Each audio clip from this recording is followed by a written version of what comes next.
Speaking of getting just underway, Vicky Sparks at Stamford Bridge. Perfect timing, Mark Chapman. Thank you. Hello, everyone, and welcome to West London, where Chelsea are in possession, playing from right to left in the royal blue shirts and shorts, and the white socks. Aston Villa in their home kit as well. The claret and blue shirts, the white shorts, and the claret socks. Chelsea just outside their own penalty area. It's been a long time since Aston Villa finished above Chelsea in the Premier League, 1997 to be exact, but with less than 2 months of the season to go, these two are separated by goal difference alone in mid-table. Danny Gabardon alongside me, both sides unbeaten in 4. Chelsea looking to build a bit of momentum, continue it under Graham Potter, but Villa are excelling under Unai Emery as Ben Chilwell doesn't excel with that cross, plays it straight out of play. And Danny, I can bring you in. Yeah, I think the key word is momentum for both teams, Vicky. You know, Chelsea unbeaten in the last 4. Graham Potter looking like he's starting to get the team playing a bit better. Unai Emery, well, he's done a fantastic job up until this point. I mean, 16 games, 8 wins. The team are trending in the right direction. Their away form has been very good as well. 4 wins in the last 6. So it's about both teams really finishing the season as strong as possible. Here is Chilwell in possession for Chelsea, played through by Kovacic to Havertz inside the penalty area.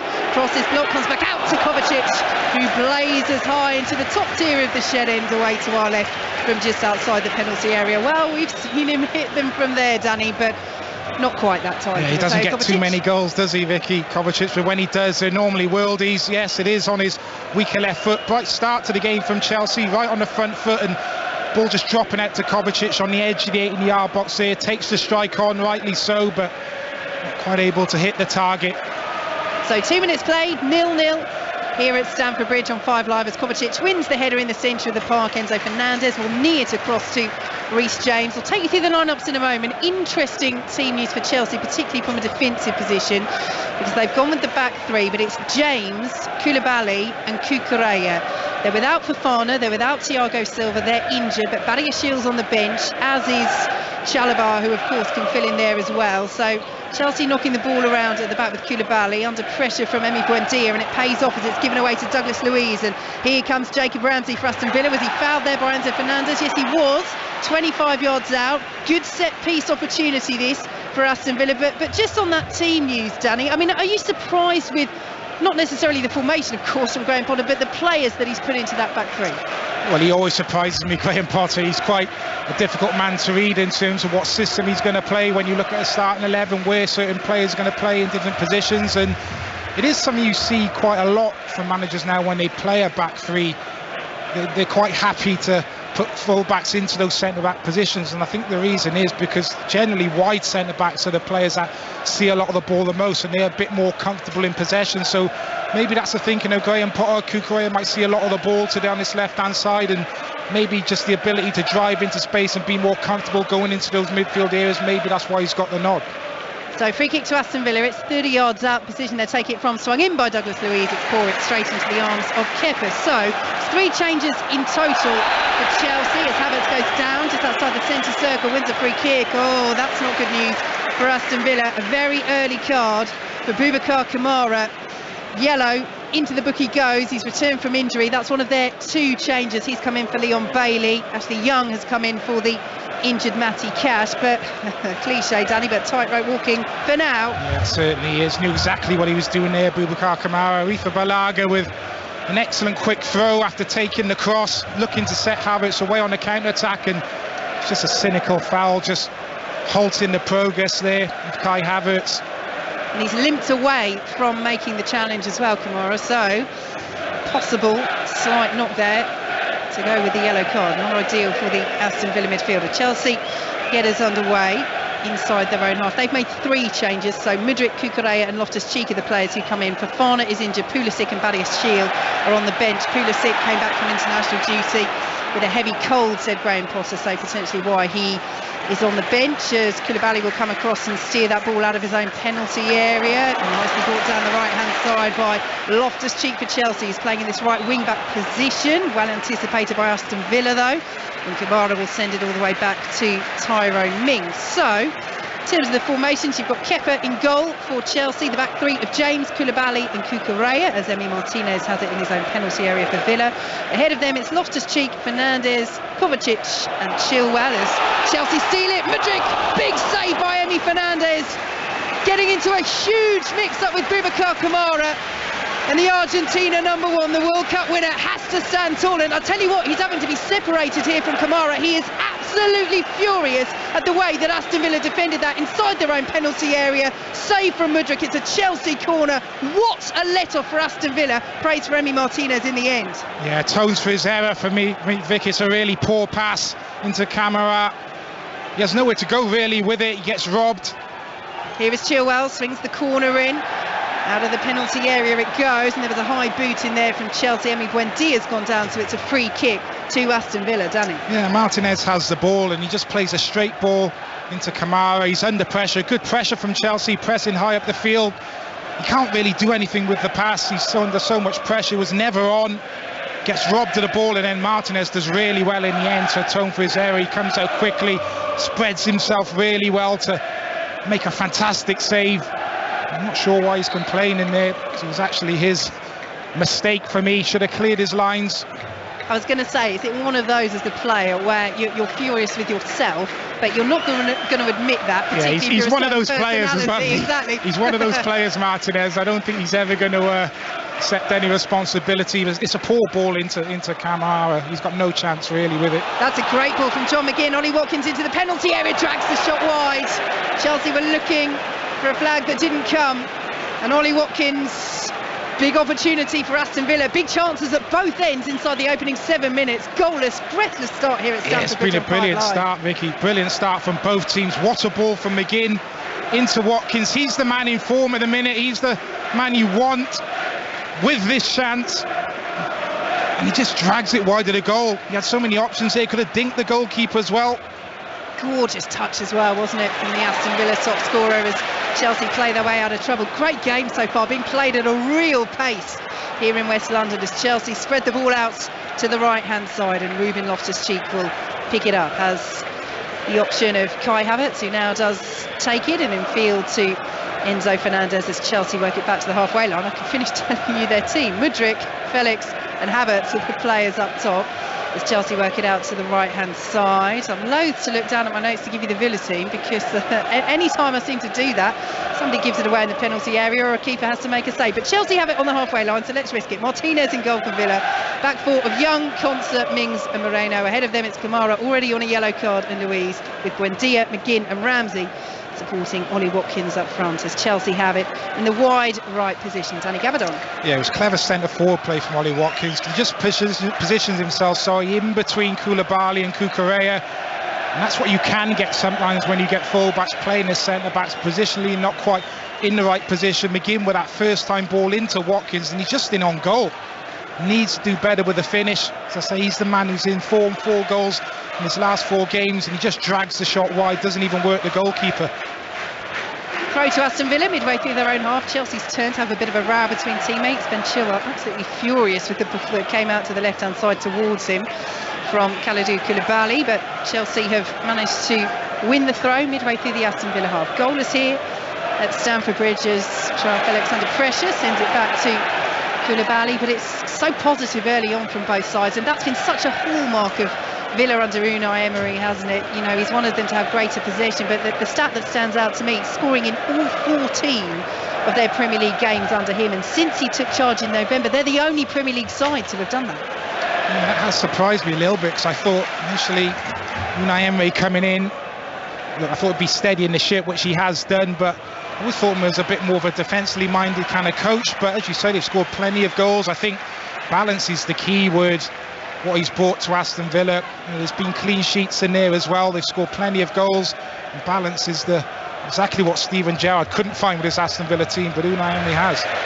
Ball out to the left hand side, won't be kept in by Aston Villa, and it's a throw to Chelsea midway through the Aston Villa half, which they take quickly. Here is Enzo Fernandez. Koulibaly will pick it up on the halfway line and square to Cucurella, and out to the left hand side now, and Ben Chilwell in field to Joao Felix, who tries to dink it past Kamara, does so. The Ball back to Kovacic though was not quite spot on for the Croatian, and Aston Villa almost win it back with Buendia, but Mudryk comes and takes charge for Chelsea, and now Enzo Fernandez. Lovely ball out to the right hand side, collected by Ruben Loftus-Cheek as Havertz ahead of him. Loftus-Cheek down to the byline, trying to pull the ball across. Now sliding challenge goes in. It's been given as a goal kick. Ruben Loftus-Cheek had both arms in the air. Off a shout for a penalty, or was he being optimistic there, Danny? Well, this one will certainly be checked. I'm not sure how much of the ball he gets, Moreno. Maybe a little bit in the end, but got to be so careful as a defender when you go to ground in the 18-yard box. He just creates half a yard. Ruben Loftus-Cheek on Moreno, looking to cross the ball. He dives in. Well, they're he's got away with it. We're back underway. I have to say, from seeing the replay, it was very, very clumsy, wasn't it, from the Aston Villa left-back Alex Moreno. But, as Danny says, Villa get away with it. VAR had a quick look. Tony Harrington in the booth at Stockley Park. Andy Madley, the man in the middle here at Stamford Bridge, goalless.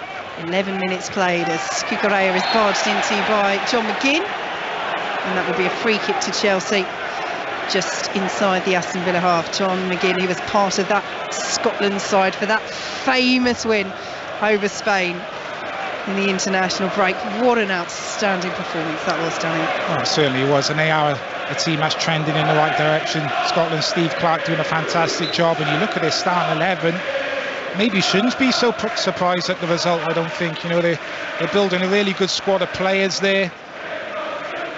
And Spain, well, had their chances as well, but maybe not the team that they used to be. It'd be interesting to see McGinn playing on his right-hand side. It is a job that he's done under Unai Emery in previous games, but Leon Bailey played there in the previous game, and maybe just looking at the defensive side of John McGinn today, with obviously Chilwell on this left-hand side who loves to get forward. He obviously feels he will do a better job tracking him back. Good work by Joao Felix over on the right-hand side for Chelsea, getting the better of Moreno and winning the throw for the home side deep in Aston Villa territory. Goalless, 12 minutes played here on BBC Radio 5 Live. Earlier in the Premier League today, Arsenal staying 8 points clear at the top, 4-1 winners over Leeds at the Emirates by the same scoreline. Manchester City beat Liverpool as Constable cleared that away from Havertz inside the penalty area, and Moreno up towards halfway. Bournemouth are out of the relegation zone, 2-1 victory over Fulham. Brighton scored a last-gasp equaliser at home to Brentford, that finished 3-3. A win for Roy Hodgson in his first game in charge back at Crystal Palace. Last-gasp winner, 2-1 over Leicester, who are in deep trouble still. And 1-1 between Nottingham Forest and Wolves. Neither of those sides out of it at all yet either. Chelsea not happy, they wanted a corner. It's been given as a free kick instead to Aston Villa. Tyrone Mings will take it inside his own penalty area. Danny? Yeah, it's been a good battle over on that far right hand side already between Ruben Loftus-Cheek and Alex Moreno. I didn't think that was a foul, actually. Moreno's sliding in again, this time clearly winning the ball, and yes, there are arms on the back of Moreno, but it's minimal contact. The linesman's right over that side, he's right on top of the situation, to be fair, and gives Aston Villa the foul. Ball straight out of play from Aston Villa. It will be a throw to Chelsea, right on the edge of Graham Potter's technical area. Stands with his hands in his pockets, watching on. Ben Chilwell holding a very high line on this left-hand side as Chelsea can't find him though, and here come Aston Villa with Buendia, plays it out to the left-hand side, and Jacob Ramsey. Watkins in the centre. Ramsey pulls it across, and it's cleared away by Koulibaly. Before it can reach Watkins in the centre, it's out for a Villa throw. Yeah, really good from Aston Villa without the ball there. Pressure on Kovacic in that midfield area. They win the ball back and then they're breaking quickly. Ball just fed across the 6-yard box, and Koulibaly doing a really good job of just getting himself into a defensive position, just reading where that cross is going to go. Villa working it down the left-hand side once more, but under pressure from the throw. Have to go back to Tyrone Mings, who's giving it away, and Chelsea could be 3-on-2 here over the halfway line. They go, the blue shirts breaking forward, out to the right-hand side of the area it goes, and the sliding challenge is absolutely brilliant at the back from Ezri Konsa to stop Havertz, who was in full flow. The angle was disappearing for the Germany international, but my word, didn't Konsa get that absolutely spot on into Chelsea corner. Had to, Vicky. Outstanding defending. Joao Felix, I just think he has too many touches here. By the time he plays it to Havertz inside the 18-yard box, you know, he can't really hit it first time. He tries to take it round Konsa, and that is a excellently timed tackle from him. Had to get that right. superb defending, and he's actually unlucky to concede the corner because the initial touch comes off Havertz and then it comes back off Konsa's foot. So it's the right decision, but poor from Mings over Vicky giving the ball away, and then they break quickly. Chelsea, it's almost like a 3v1 situation, but standing 1v1 defending from Konsa. So corner to Chelsea, swung in from the right hand side, headed away by Ollie Watkins, volleyed again by Kovacic, spins out to the right, it's over the head of Ben Chilwell, and the flag is up for offside anyway. I mean, Danny, you're almost laughing to my right there. It's the second time that Kovacic has picked the ball up in that position, and again, like we say, we've seen him score some stunners from that area, but I'm laughing because they're the ones he normally scores. Those impossible ones. It's almost like a bicycle kick, front foot volley in mid-air. We've seen him do that before, but on that occasion gets it awfully wrong. Those are the ones that don't make the highlight reel. That's why we forget about them. Karate kick, I should probably say. Karate kick volley. Villa playing out from the back again. That time they did it a little bit better, so Emi Martinez doesn't have to spare his blushes by screaming at a teammate. And Villa with the ball on halfway, advantage played as Moreno went down. They're still in possession, Aston Villa, and Ashley Young has it on this right hand side. Kamara will square it back to Konsa, who's just made that fabulous challenge to deny Kai Havertz inside the penalty area. You touched on Villa's away form earlier, Danny. Since Unai Emery's first Premier League away game with Villa, only City and Arsenal have picked up more away points. You know, it has been remarkable, the turnaround. Well, they've only lost one away game, I think it is, under Unai Emery, and anytime you can pick points up on the road. Here they come, Emi Buendia inside the area. John McGinn curls it. Oh, it's off the top of the crossbar. What an effort from John McGinn, just inside the penalty area. Outstanding from the Aston Villa captain. Villa so close to taking the lead at Stamford Bridge. What a game this is. End-to-end stuff. Both teams looking capable of scoring goals. Brilliant play on that left-hand side by Ramsey. Pulls it back into Buendia. He looks like he might let fly with a strike, and he just plays a square ball to McGinn on the edge of the 18-yard box. The weight of the pass is perfect, so he can strike it first time. Looking to curl it to Aretha Balaga's right. Just clips the top of the crossbar. Great effort. Ball over the top, which Mudryk will chase. Danny is right. You cannot take your eyes off this. Mudryk is penalised for the foul. He was just about to break into the penalty area, but is deemed to have brought Konsa down. But yeah, McGinn renewing hostilities with Kepa Arrizabalaga, who was in goal for Spain over the international break, including that defeat by Scotland with Simon, their regular number one, out injured. But brilliant technique from the Aston Villa skipper, and at the moment, both sides going hell for leather. It's a fabulous watch as Kukureya's header will play it straight to Ollie Watkins, in on goal, tries the chip over Kepa, and there is the lead for Aston Villa. Ollie Watkins scores for the first time in his career against Chelsea, and it's a beautiful, beautiful finish from Aston Villa's leading marksman this season. The first Villa player to score in 5 consecutive Premier League away games, and he gives them the breakthrough at Stamford Bridge. It's Chelsea 0, Villa 1. Well, he makes no mistake on this occasion, Ollie Watkins. I think it's Buendia who's just looking to lift the ball over that Chelsea defence, where Watkins has made a run in behind. It's Kukureya who gets it all wrong. He's on the stretch. There's a bit of a miscommunication between him and Koulibaly, and his header plays Watkins in, and the ball just sits nicely for him, and he just lobs it over the top of Aretha Balaga, who's kind of caught in no man's land. Outstanding composure from Watkins on this occasion, and that is 5 goals in 5 Premier League games for him. The man in form. And he didn't even make the England squad. Well, he's knocking on the door. He is knocking on the door. He is in outstanding form at the minute, Ollie Watkins, but really poor defensively from Chelsea. There's a straight ball over the top. Lack of communication between Koulibaly, who's on the cover. Kukureya feels he has the stretch for the header, and the header just plays Watkins in behind. And what an outstanding finish that is. Fantastic composure shown. So Chelsea behind at Stamford Bridge, and the tenure of Graham Potter takes another twist. Unbeaten in their last 4. Remember, Chelsea winning 3 of their last 4. Same form as Aston Villa before the international break, but it's Villa with the lead here on 5 Live. And they're coming forward once more. Good challenge by Enzo Fernandez on halfway. Kukureya will pick it up. on the edge of the centre circle. And you know, we talked about this back three. We talked about the fact that Cucurella is playing at centre half, so is Reece James. It is a position they can play and have played before. It's not their predominant positions. Of course, they are more naturally wide players. Are we seeing I'm not going to say makeshift because he can play there, but are we seeing a less natural centre half making a decision there? Danny's thoughts on that in a moment as Chelsea come down the right hand side, ball into the area looking for Chilwell, who brings it down. Villa appealing for handball, not given. Chilwell, left hand side of the box, well forced out towards Cucurella on this left hand side, plays it into Joao Felix. Oh, lovely footwork. Felix gets the shot in near post. Martinez got a touch, think it was going wide anyway, but Martinez had to be sure it's a Chelsea corner. Yeah, fantastic feet. Joao Felix inside the 18-yard box. Patient build-up play from Chelsea. Eventually Cucurella fires the ball into the feet of Joao Felix. He's got 3 Villa players around him. Real quick feet to get it back onto his right foot, and then a snapshot looking to beat Martinez low on his near post. Gets down well to his right. It's a real smart save from him. So Chelsea corner, 21 minutes almost played here at Stamford Bridge. It's flown by. It's a brilliant game. Villa lead by 1-0. Chelsea swing it in with Chilwell. Moreno heads out of the penalty area, will be picked up by Mudryk and played in field to Kovacic as Ollie Watkins, Villa's goal scorer, closes him down. Enzo Fernandez now, ball to Mudryk on the edge of the area, cleared away by Ashley Young, out to the Chelsea right, where it will be picked up by Ruben Loftus-Cheek. And now here is Kai Havertz, pulls it back to Enzo Fernandez.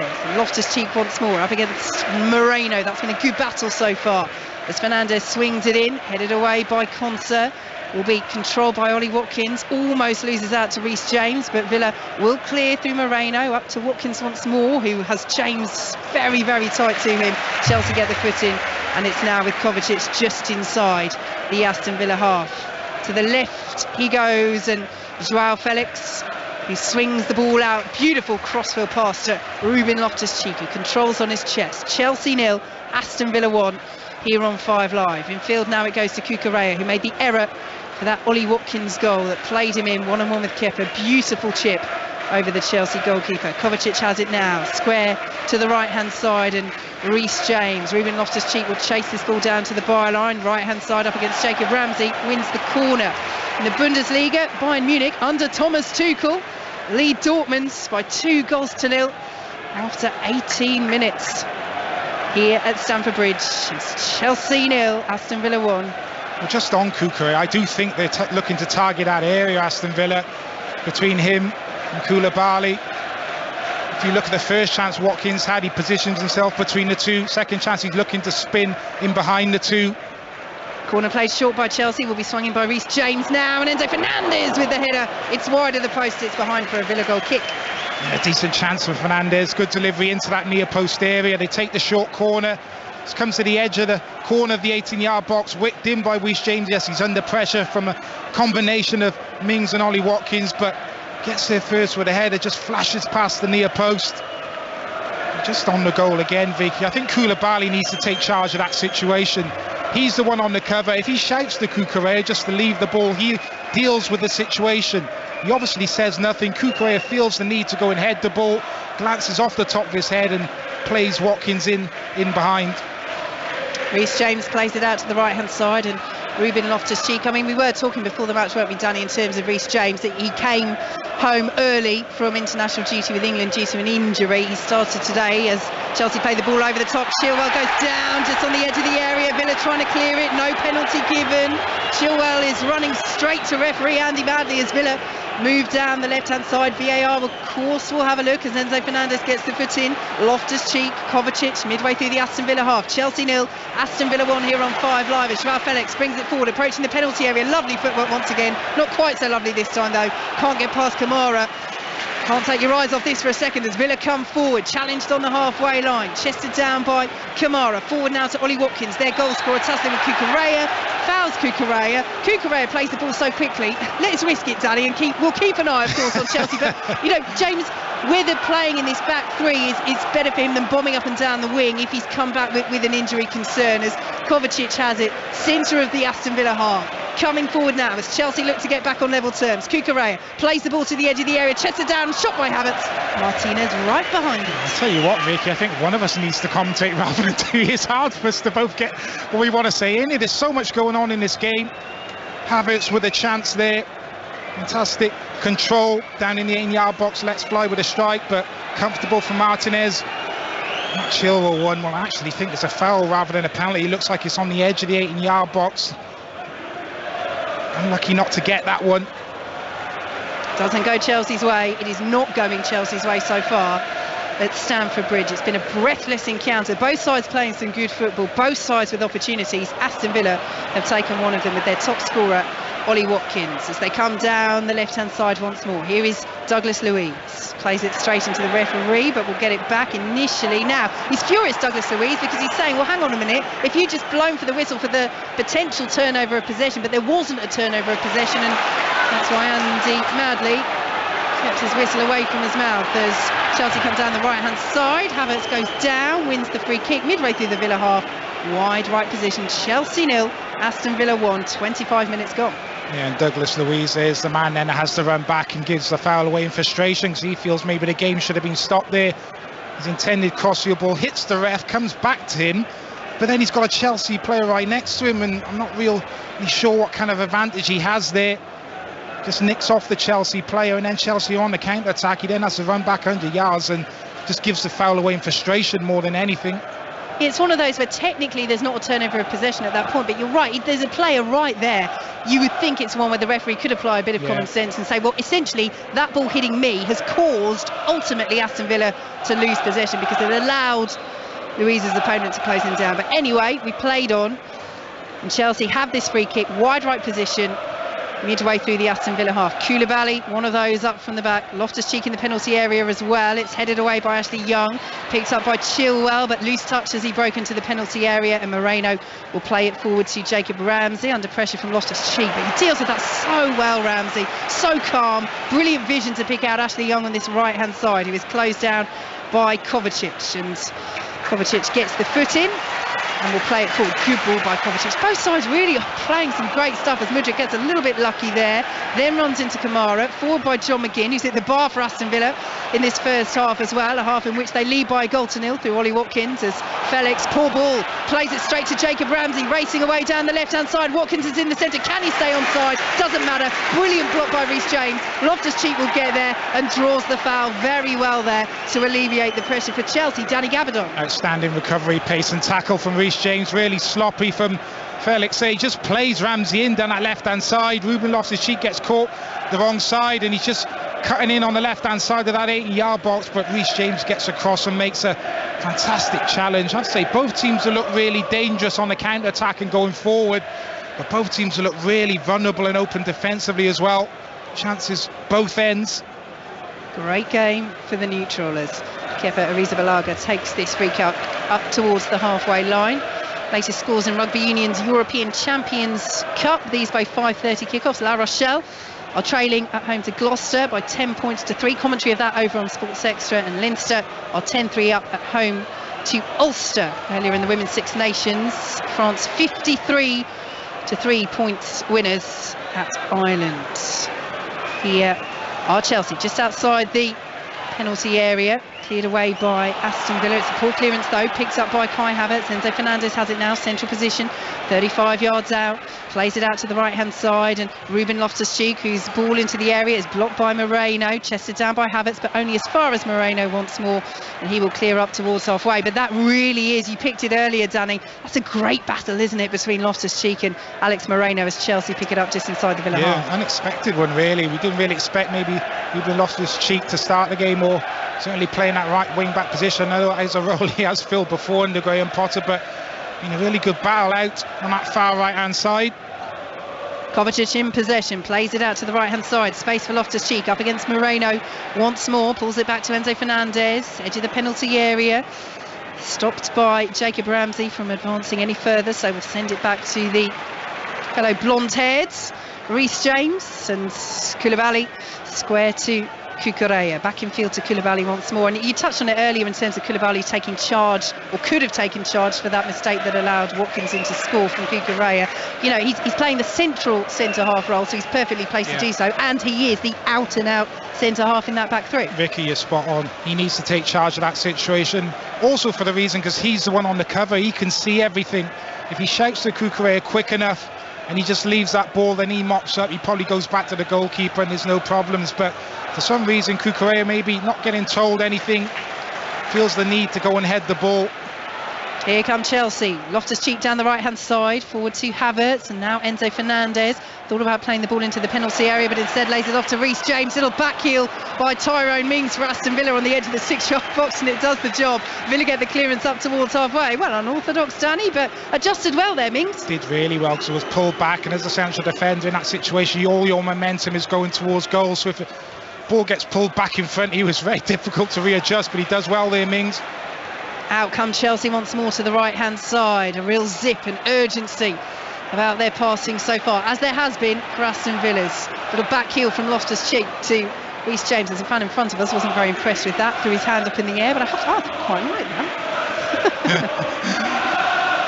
Cucurella picks it up. Plenty of time to go, no need to panic. I don't think this is going to stay 1-0. Famous last words, but I do agree on the evidence of what we're seeing with our eyes, and it might not now as Jacob Ramsey steals it for Aston Villa. Over the halfway line he goes, being pursued by Koulibaly, who gets a foot in, does brilliantly. It's back with Kepa. Watkins was busting a gut to get up there in support of Ramsey, but that was outstanding defending by Koulibaly. Much better. And Chelsea come forward. Kovacic, Mudryk in on goal. Can he find the equaliser? Took the shot too early. It's tame. It's straight at Emi Martinez. Huge chance wasted by the Ukrainian to open his Chelsea account. Finish of a man lacking confidence, who hasn't played a lot of minutes. Chance for Ramsey. Chelsea right back down the other end. Kovacic, defence splitting pass. Mudryk's in on goal, left to centre. Could have taken another touch, could have gone closer and then finished. Elects to take it early. He's still outside the 18-yard box, and he tries to open that right foot out and bend it in the far corner. Doesn't do it. Here comes Chelsea once again. Loftus-Cheek right hand side into the penalty area. Still coming. Loftus-Cheek pulls the ball across, and it's claimed by Emi Martinez inside his 6-yard box. Danny Gabardon.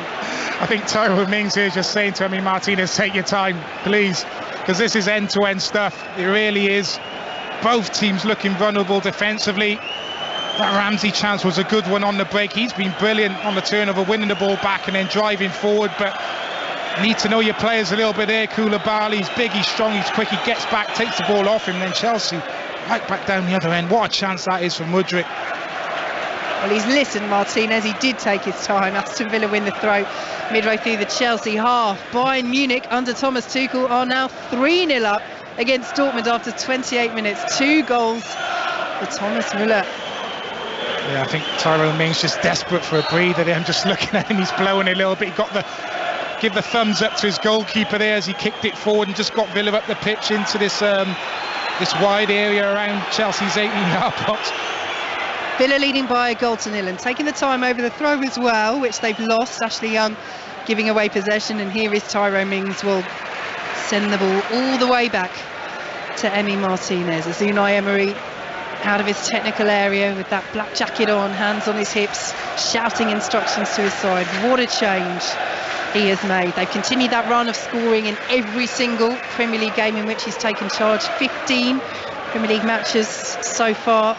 Only Arsenal, Manchester United and Manchester City coming into this weekend have earned more Premier League points than Aston Villa since Emery took the reins, as Cucurella wins a throw right next to Unai Emery on the halfway line. We'll just wait for options and goes back to Koulibaly. And honestly, Danny, 12 minutes to play until half-time. I think this is the first time the game has slowed down to anything less than 100 miles an hour. Yeah, it has been 100 miles an hour. Great intensity from both teams. Chances at both ends. Ollie Watkins is the only man that's shown a bit of composure up until now. You just get that feeling, as I say, this is not going to finish at 1-0. There's more goals in this game for sure. Yeah, that's the only question. How is it just the one? Chelsea could have scored, Villa could have scored. They've hit the bar as well through McGinn, as ball into the penalty area is intercepted by Villa. Ashley Young will head it away.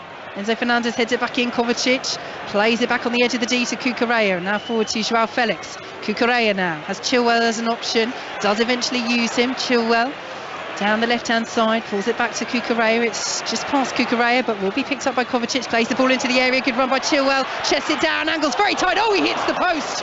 What an effort by Ben Chilwell. The angle was disappearing all the time as Cucurella fires it off Ashley Young for a Chelsea corner. Yeah, great ball from Kovacic. The run from Chilwell in behind McGinn on this right-hand side. Just thought he could have maybe hit that across goal first time on the volley, elected to chest it down, and then the angle become a little bit too tight. Still able to get the shot away and react quickly, Martinez, but comes off the bar, was it, or the post there, and comes back out. So corner to Chelsea from this left-hand side. Ben Chilwell will take it. Koulibaly's one of the players in there as Chilwell swings it in, and the header is just wide. It was a Villa head that got there first. Tyrone Mings diving in under real pressure. It's another Chelsea corner. Yeah, just about does enough there. Tyrone Mings, way swinging delivery. Koulibaly climbing all over the back of him. Doesn't win the header, but just does enough to put Koulibaly off, and does actually hit Mings and goes out for the corner. Doesn't know too much about it though, just trying to get his body into Koulibaly and make it difficult. Now a delay in taking the corner because Andy Madley has called Mark Cucurella over to him. Kovacic as well, the captain on the date for Chelsea, is being called over as well. So Cucurella is now walking back to the edge of the 6-yard box. He's got both arms in the air. He's being marshalled by the Aston Villa back line as Chilwell swings this corner in again from the left-hand side. It fizzes past everybody. Koulibaly was in there, shot driven in. Oh, back heel attempt by Havertz. Cucurella, Felix, wide. How have Chelsea not scored? I really don't know. Pinball inside the 18-yard box of Aston Villa there. Fired in from Reece James from that corner. The little flick from Havertz, it hits a Villa player, comes back out. Another block, and then it drops to Joe Felix just on this kind of right-hand side of the 18-yard box. Controls it and just drags the shot wide of that near post. Yes, he's under a little bit of pressure. Well, Villa are furious. Chelsea have got a corner. Didn't see the deflection. Emi Martinez claims it, and huge cheers from the Villa away end to our left in the shed end, and you can hear the boos. They're from the Villa fans because didn't see a deflection on the replay there, and it looked as though Felix had just dragged it wide. But Emi Martinez claims the corner, and we're back underway. Villa lead 1-0. Excellent goalkeeping here, just relieving pressure off his defence. Martinez there just making the early decision. I'm coming to collect that corner no matter what.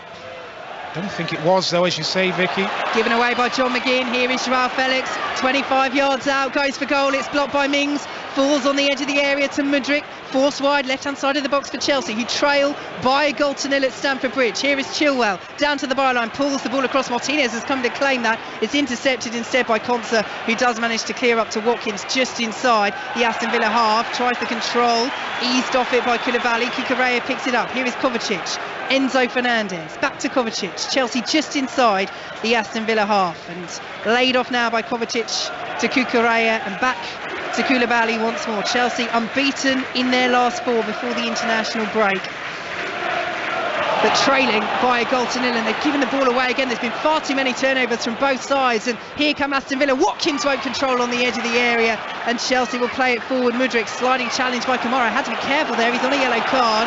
Chelsea play on, out to the right hand side they go. Chilwell wants it on the left, Joao Felix looks for him, Chilwell into the box, meets it first time, oh, and Havertz misses on the edge of the 6-yard box. What a chance for Chelsea. Tyrone Mings picks it up on the left hand side of the penalty area, and Aston Villa will play their way in their little triangle. I was going to say out of trouble, but they're just knocking it around on the edge of their own penalty area because Kai Havertz had stayed stock still, aghast in the 6-yard box that he hasn't managed to stick that in the back of the net. Danny It's really unlucky. The ball's just behind it from Chilwell. They're running behind, the cross-field ball into Chilwell inside the 18-yard box, and maybe could have gone for goal. It's a tightish angle, but he elects to try and play it back across on the volley to Havertz. It would have been a tap-in for him, no more than 4 or 5 yards out, and it's just behind him and he's not able to connect. But chance for Villa on the counter just before that. Loftus-Cheek giving the ball away, break forward in numbers, and Moreno, similar ball to Chilwell really, where he just plays it behind Watkins and he's not able to control. But both teams, have to say, have been electric on the counter-attack. Both teams flooding players forward on every opportunity. We're just seeing a replay of that chance for Havertz, and Chilwell pulling it back. To be fair to Havertz, it is just behind him as he comes in on the edge of the 6-yard box. So difficult chance. Villa have won a free kick just inside their own half. Kovacic has gone into the book in the aftermath of that, and we can breathe for a second. Yeah, I think both managers will want to see the team a bit more secure in possession, turning the ball over carelessly in their own half, and then both teams getting caught on the counter-attack. That's where a lot of the chances have come from for both teams. So Aston Villa in possession on the halfway line, leading by a goal to nil, courtesy of Ollie Watkins in the 19th minute, his 11th goal of the season, 7 goals in his last 9 games, and I'm sure he will be hoping that Gareth Southgate will be watching on. But it's such a positive, isn't it, Danny, for England? You know, the player, if you look at it like for like, you know, Ivan Toney going great guns for Brentford as well, and you know there is a wealth of attacking talent at Southgate's disposal. Certainly is, and he'll want to get himself back in the fold, Ollie Watkins. You know, he got in and around the squad, and now Ivan Toney looks like he's ahead of him, but all you can do is go out and perform and score goals, and certainly under Unai Emery, he's come back to life. Ollie Watkins, he'd be given that responsibility under the previous manager, Steven Gerrard. It was, where does Ollie Watkins play? Almost, how do I fit Danny Ings and Ollie Watkins into the starting 11? Sometimes you were seeing him playing wide, but Unai Emery said, look, you're my man. Gets rid of Danny Ings, you're my man, you're going to lead the line, and it looks like he's thriving off that responsibility. Villa with a throw deep in Chelsea territory. It is Watkins' goal that gives them this 1-0 lead as we approach half-time. 5 minutes to play on 5 Live until the break, as Ashley Young pulls the ball across. It's intercepted by Kovacic. He plays it back to Koulibaly inside his own penalty area. Chelsea trying their own triangles. Ben Chilwell plays it forward. It goes out of play for a throw. Now he's gone down. He's, I think, indicating that Ashley Young caught him as he tried to block that ball. The decision is throw, but Chilwell's still down here, and we did see, Danny, a couple of minutes ago that Chilwell did go down briefly in the Aston Villa half. Whether he's carrying a knock or feeling something, whether he wants to make the point that Ashley Young did just catch him on the top of the foot there. It's inevitable though, really, that kind of collision. You know, Chilwell's looking to clear the ball at the line. Ashley Young is right there, and he just puts his boot there, just trying to stop the clearance. He kicks through Chilwell and almost kicks the foot then of Ashley Young. Do you know what he's done as well there, Ben Chilwell? He's just demonstrated to the linesman. He's come across. He hasn't kicked him. Let's be very clear. He has not kicked him, but he's mimicked what Ashley Young did to him. And I presume said, look, you know, if I did this to you, how would you like it? Oh dear. Aston Villa lead by 1-0. They're in possession inside the Chelsea half here on 5 Live. Here is John McGinn. Douglas Luiz 25 yards out, lays it off to Alex Moreno, who's getting forward now, the Villa left back. Plays it forward to Ramsey. Oh, Buendia gone the other way. Ramsey then goes down inside the penalty area, nothing given. Still down Jacob Ramsey. I think the real frustration for Villa there was that Buendia had just stepped up, and had he not, that was a beautiful move down that left-hand side. Ramsey now up, jogging out of the penalty area. Chelsea in possession. Danny Gabardon. Yeah, he needs to get himself back into shape. No foul given on Ramsey, but he's looked lively over on that left-hand side. Combined well with Watkins on the counter. Here come Chelsea down the right. Havertz pulls the ball into the area. Kamara blocks it. Mings clears away. Havertz had a good view of that. He appealed immediately for a penalty, but then stopped the appeal very quickly. And we play on. Here is Cucurella. 3 minutes plus added time to play in this breathless first half at Stamford Bridge. It's Aston Villa who lead through Ollie Watkins by 1-0. Kovacic squares it to Enzo Fernandez, closed down by Watkins. Now square to Reece James, space for Loftus-Cheek down this right hand side, pulls it across. Havertz, space inside the area, takes a touch, 2-touch, tries to curl it in. Good save, Emi Martinez, who had to adjust his body and pushes it behind for a Chelsea corner. Just does too much, Havertz, too many touches, gets the strike away in the end, but it's not the cleanest of strikes, and Martinez is able to get across and make a save to his left, but great play on that far right hand side again. Chelsea alarmingly getting in behind Villa on that left hand side. Number of occasions to pull back, and Havertz needs to get shot away quicker. Here comes the corner from the right hand side. Koulibaly was in there again, got first contact on it. Villa clear away on the edge of their own 6-yard box, and up towards halfway they go. Buendia's trying to counter.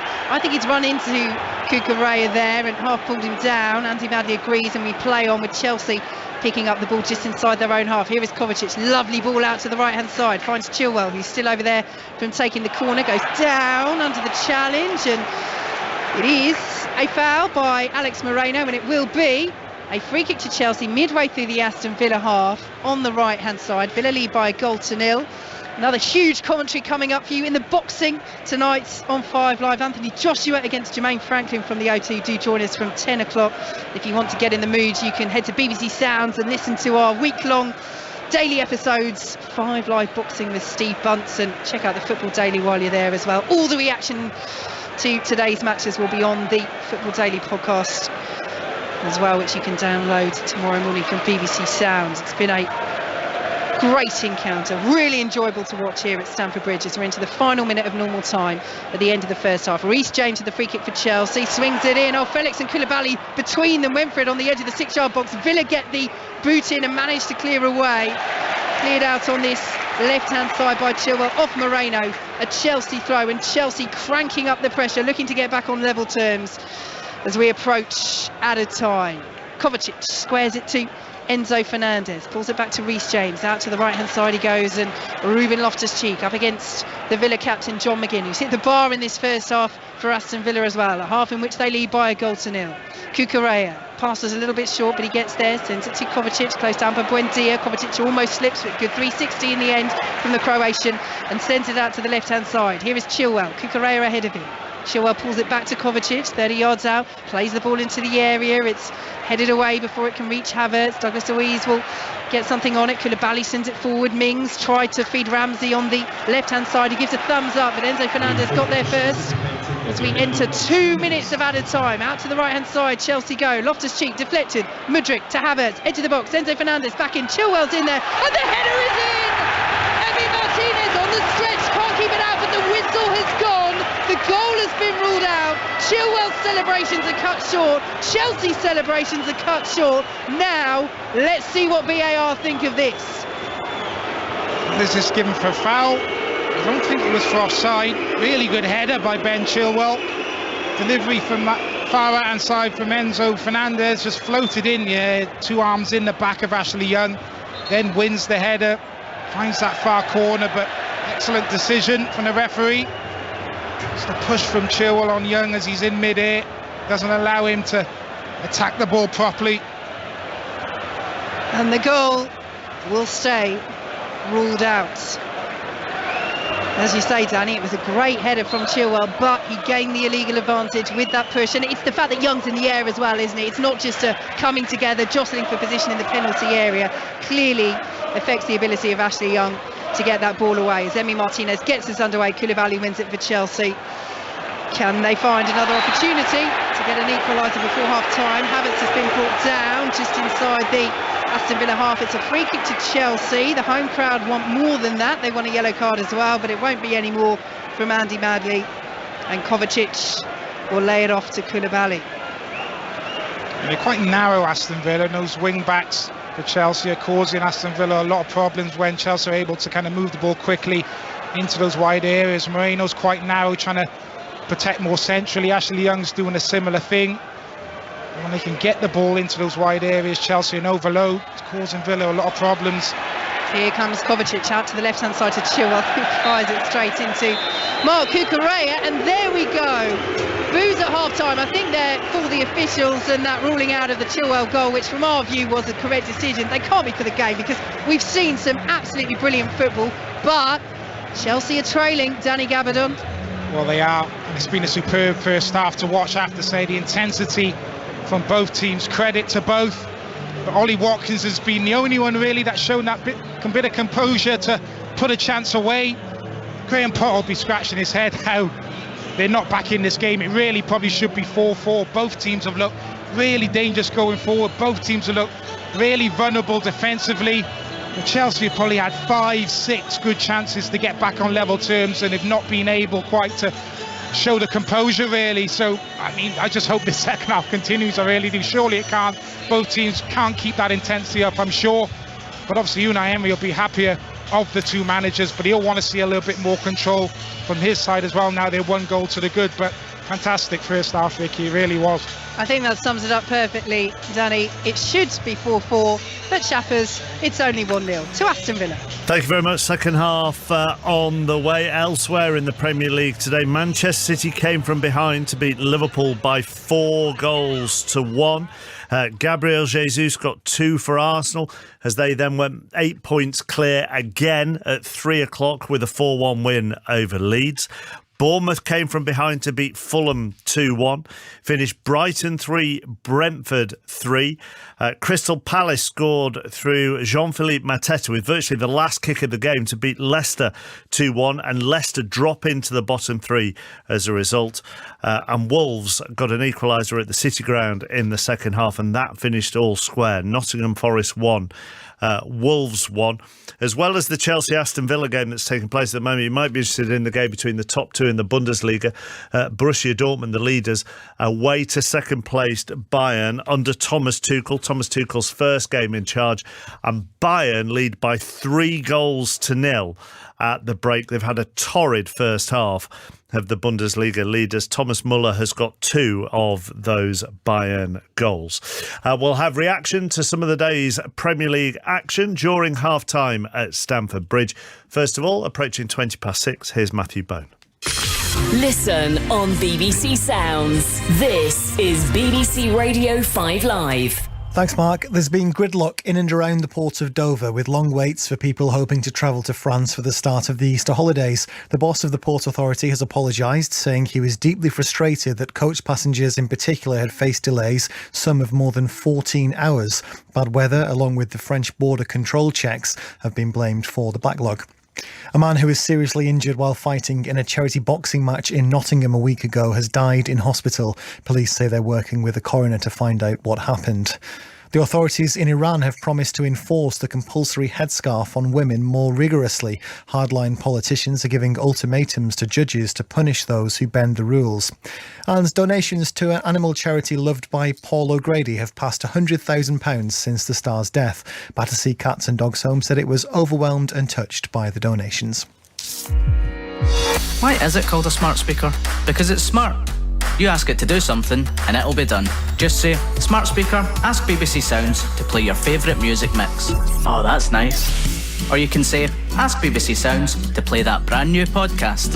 Ooh. And you can even ask BBC Sounds to pause, rewind and restart live radio on your smart speaker. If only everything in life was that simple. For music, radio and podcasts, on most smart speakers, just say, smart speaker, ask BBC Sounds. This is 5 Live Sport with Mark Chapman.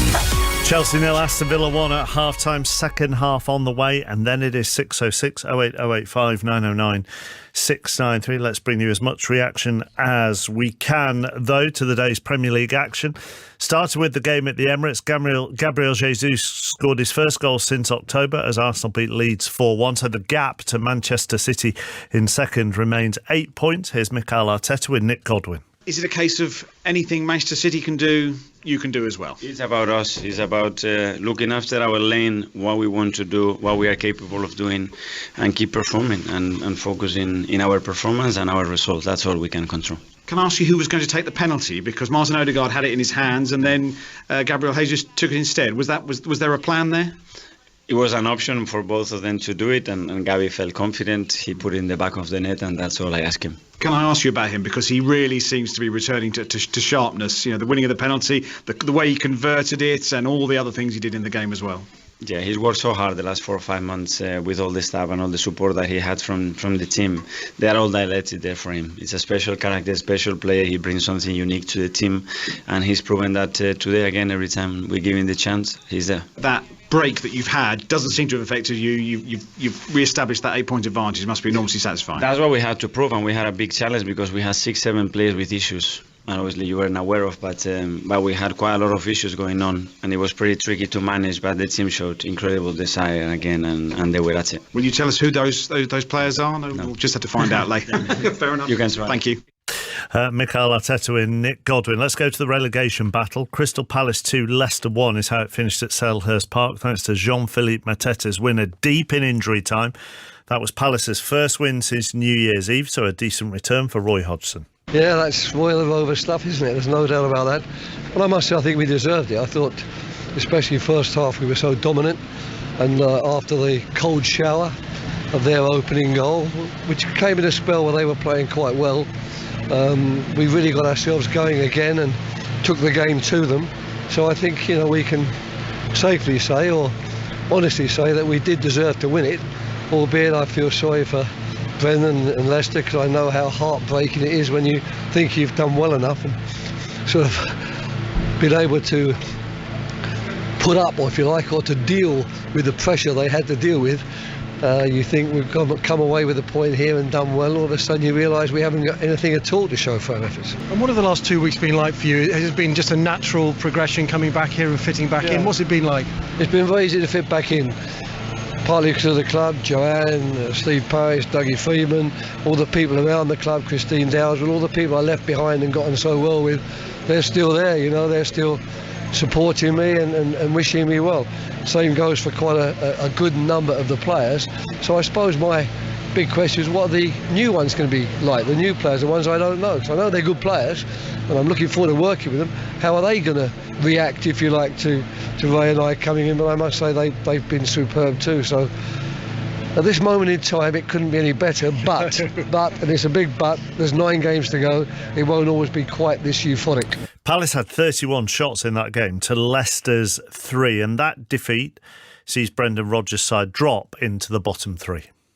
Well, that's always the job of the manager, to convince the players. I think you see enough moments in the games and you see the togetherness there in the team. But we're not at the very highest point in our game with confidence, naturally, because of the inconsistency in our results. But I've never had any doubt about the players and their honesty, and when you're as honest as that, we can keep believing, because we've had success together in a number of games this season. So we just got to find the way to recover now, which we'll do tomorrow, and now it's on to the next game, and that is the nature of football. As you just touched on, the players I thought looked a little shell-shocked at the full-time whistle when they came off the pitch. You've got 2 home games coming up now, which could be massive for your season, but how hard is it going to be to try and get over this, forget this? No, listen, that's the nature of football. For the next 24 hours, it's tough to take. It hurts, and like I said, it's a painful one, it's a sore one right at the end of the game, but football is all about the next game, and after 24 hours you got to recover and you're ready to go again, and the players will be there, and get the supporters right behind them, because they're going to be so important now with 10 games to go, to really help and push and give them that energy, and we can do that, then we can get the results we need. Leicester into the bottom 3, Bournemouth out of the bottom 3 as they came from behind to beat Fulham. Here's Gary O'Neill. Yeah, it was big for the lads. We spoke a lot in the build-up to the game around what it took, and I told them before the game that I had a real belief in them, and I could feel in the room that they had a belief in themselves, and that we would do whatever it took to get to where we needed to get to, not only today but by the end of the season. And even mentioned to them that going 1-0 down today we would still find a way to come back and get what we needed to out of the game. And one thing saying it, but for the lads to respond the way they did to being 1-0 down at home in a winnable game, a game that you need to win, atmosphere a little bit flat at that point, to show the response and the belief and the quality to wrestle back the control was a big effort from them. Your subs worked all right, didn't they, half time? I mean, what a goal from Marcus Tavernier. Yeah. It was like his second, third touch or whatever it was. Yeah, it was an incredible goal. I thought, couldn't believe we needed a strike that good to score, because we'd had so many. Even in the first half we had a couple, but then after half time was just we were camped around their goal. Senesi had a good chance, didn't he? Yeah, ball bouncing around the line, just couldn't. It felt like it might be one of them days. So to get a goal of that quality obviously gave everyone a lift, and then we went on to win, and deservedly so. Brennan Johnson put Nottingham Forest ahead at the City Ground against Wolves, but Daniel Podence equalised for the visitors. Here's Steve Cooper with Pat Murphy. He must be disappointed having played so well. Yeah, exactly. There's always 2 things. There's the result and the performance, and because it's such a good performance, it's a frustrating result. It's obviously a game that we wanted to win and we should have won. It was fairly even first half. We managed to get the breakthrough. I thought we edged it first half with the moments we got in. And then second half, we knew we were going to be a bit deep, a bit more, give up a bit of territory on ball, and we knew we could get them on counter-attack, and that's exactly what happened. Aspect of the game that we didn't do well enough in the second half was score 2 or 3 goals, or make it 2 or 3-0. So, and obviously their goal then is just an unlucky deflection, and the lads took it well, no doubt about that. But I didn't feel like the goal was coming. Kalo's not really had a save to make. So as you said, frustrating result because of such a positive performance. Match of the day, 10:20 on BBC One to see all the goals and all the incidents. In the women's Six Nations, France beat Ireland 53-3. It's half-time between Scotland and Wales, with the Welsh leading by 12 points to 10, and that's on BBC Two if you want to watch that. 2 Champions Cup knockout ties going on at the moment. La Rochelle 15, Gloucester 15 and Leinster 16, Ulster 8. Earlier, Stormers and Sharks both made it through to the quarterfinals. In Super League earlier, Warrington 34, Hull 6 into the second half at Catalan, and they lead Castleford by 16 points to 12. Tomorrow morning, you'll be able to hear commentary of the Australian Grand Prix from 5:45. Tonight, live boxing on 5 Live from 10 o'clock. Anthony Joshua against Jermaine Franklin from the O2. Steve Bunn's part of our team for that. And Bunsey, I'm sure there will be plenty of tribute paid to Ken Buchanan, arguably Scotland's greatest boxer, who it's been announced has died at the age of 77. Yeah, it was announced about 2 o'clock this afternoon. Not only was Ken a great Scots boxer, I would argue, chappers, and I really mean this, that he's arguably the greatest ever British fighter. What he achieved in his career and what he had to come through, the hardships he went through, the fact he never ever had the sort of homecoming, never had the kind of adulation that fighters over the last 25 years have had, and fighters, of course, like Anthony Joshua here tonight at the O2. It feels like a homecoming for Joshua. Ken Buchanan, when we look back in the history books and we analyse the fights, he sold out Madison Square Garden. He was a Scotsman from Edinburgh, and I'll leave you with one thought. On one occasion, he surrendered half of his dressing room because he was asked if he could. The man asking him if he could have half the dressing room was Muhammad Ali. That's how big. That's a true story. I'm not invented it. That's how big Ken Buchanan was. That's how big he was. Good stuff, Steve. Enjoy later. Thank you. Thanks, join Steve and the team live boxing on 5 Live from 10 o'clock tonight. In the Scottish Premiership, Rangers beat bottom of the table Dundee United to close the gap on Celtic. And in the Women's Super League, Manchester United are 3 points clear after a 4-0 win at Brighton. Plenty of stuff you'll want to react to then with Chris and Robbie and 6:06, which is after Chelsea Villa.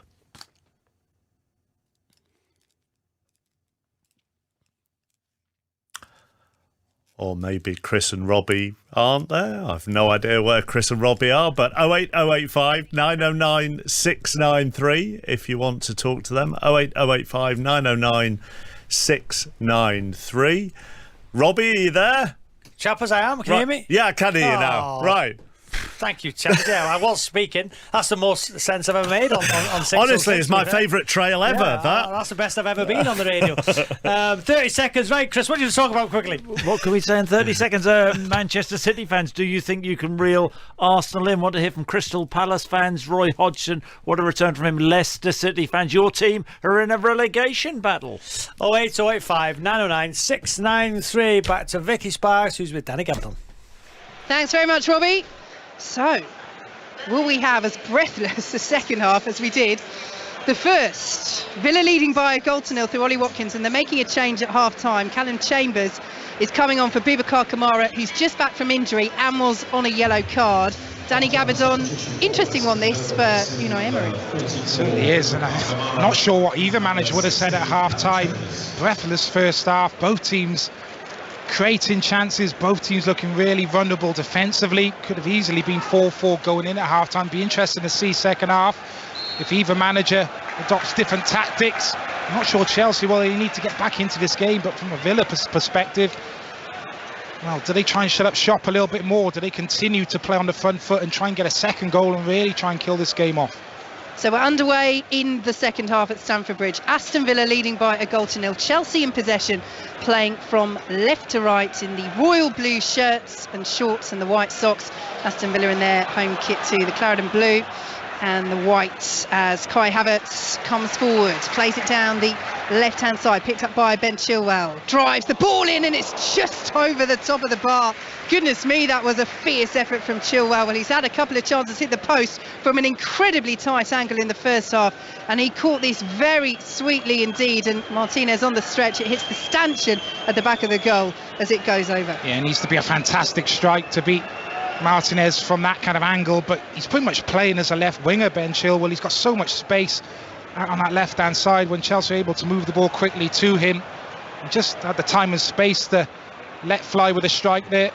Here come Chelsea again, starting this second half brightly, trailing as they are by a goal to nil. Enzo Fernandez to Cucurella, and now Kovacic, picked up by Reece James. Loftus-Cheek on this right-hand side, swings the ball in, blocked by Moreno, but does make its way into the penalty area. Douglas Luiz wins the header, clears away with his foot at the second attempt, up towards the halfway line, where Cucurella will chest it down and play it all the way back to Kepa Arrizabalaga. So no changes for Chelsea at half-time. They've got Kepa in goal, the back four of James, Koulibaly and Cucurella, back three I should say, James, Koulibaly and Cucurella. Ahead of them, Loftus-Cheek, Fernandes, Kovacic and Chilwell, with Havertz, Felix and Mudryk up front. And it is Joao Felix on the ball, looking for Mudryk, who does pick it up under pressure. Havertz now 25 yards out, sends it out to the left-hand side.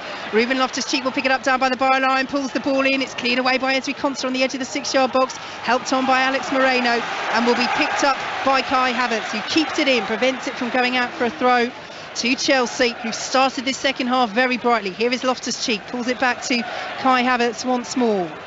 The Aston Villa shirts getting back and organised as Watkins closes Havertz down. So Chelsea work it back to Reece James, and now Kovacic once more. Aston Villa lining up almost with a 6 at the back at the moment. It will be a back four. We'll take you through their lineup in a moment, because Chambers coming on full-back for Kamara in midfield obviously has necessitated a bit of a switch. Ashley Young has moved up essentially as Loftus-Cheek picks it up on the right-hand side for Chelsea. Here is Fernandes, little back heel by Havertz. Fernandes' photo was blocked off there as he went for the 1-2. Andy Madley says nothing doing. And here come Aston Villa with their goal scorer, Ollie Watkins, on the halfway line, runs into trouble. James and Loftus-Cheek between them dispossess Aston Villa's top scorer. And Kovacic plays it forward, looking for the run of Mudryk.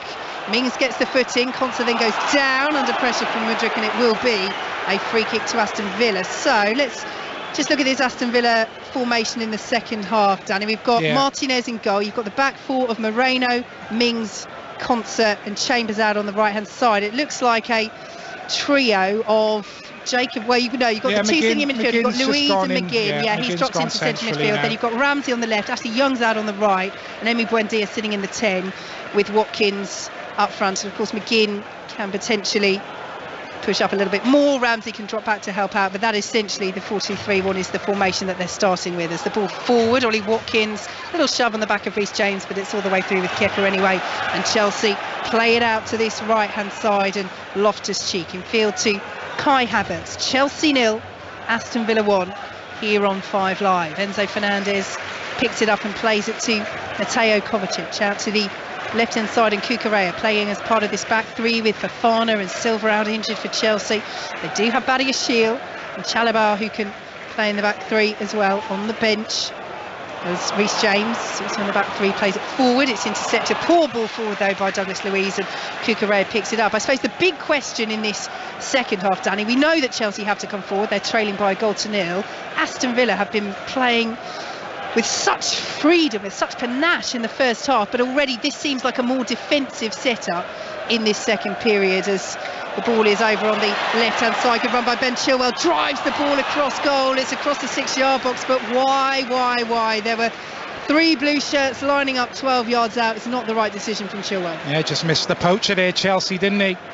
Chilwell, brilliant skill to bring that down and get away from Ashley Young, and he fires a ball across the 6-yard box. There's 3 Chelsea players in support, but that's exactly what it is.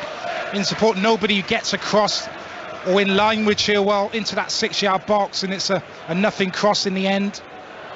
So Aston Villa come forwards. Koulibaly with the interception, and will be picked up by Enzo Fernandez, pulls it back across. Just looking at that Villa back line again, it's a 5, isn't it? Ashley Young's filling in that wing back position, so you've got Chambers who's filling in at centre half, and then even now they do almost drop back into the 6, don't they, with Jacob Ramsey when Chelsea are coming forward in possession. Yeah, I think it is essentially a back 4, but Chelsea here comes Joao Felix outside the penalty area, drives the shot in, Mings with the block, Kovacic lays it off. Here is Enzo Fernandez. Marc Cucurella will drive 25 yards out. It's over the bar and into the Matthew Harding end. Yeah, you're probably quite happy to see him shooting from distance there if you're an Aston Villa player.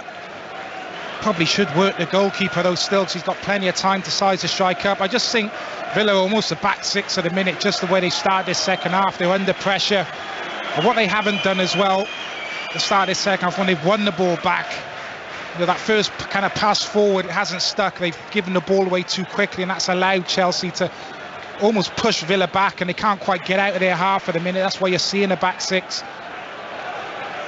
They get it over the halfway line, Aston Villa, but Koulibaly is there for Chelsea, and Kovacic will square it just behind Madrid, but Cucurella takes charge. He's coming forward a lot more in this second half, Cucurella, to add an extra blue shirt to that attack. He has it 25 yards out, left-hand side, pulls it back to Kovacic, in field to Enzo Fernandez. Nice footwork, takes him past Ramsey and McGinn and Buendia.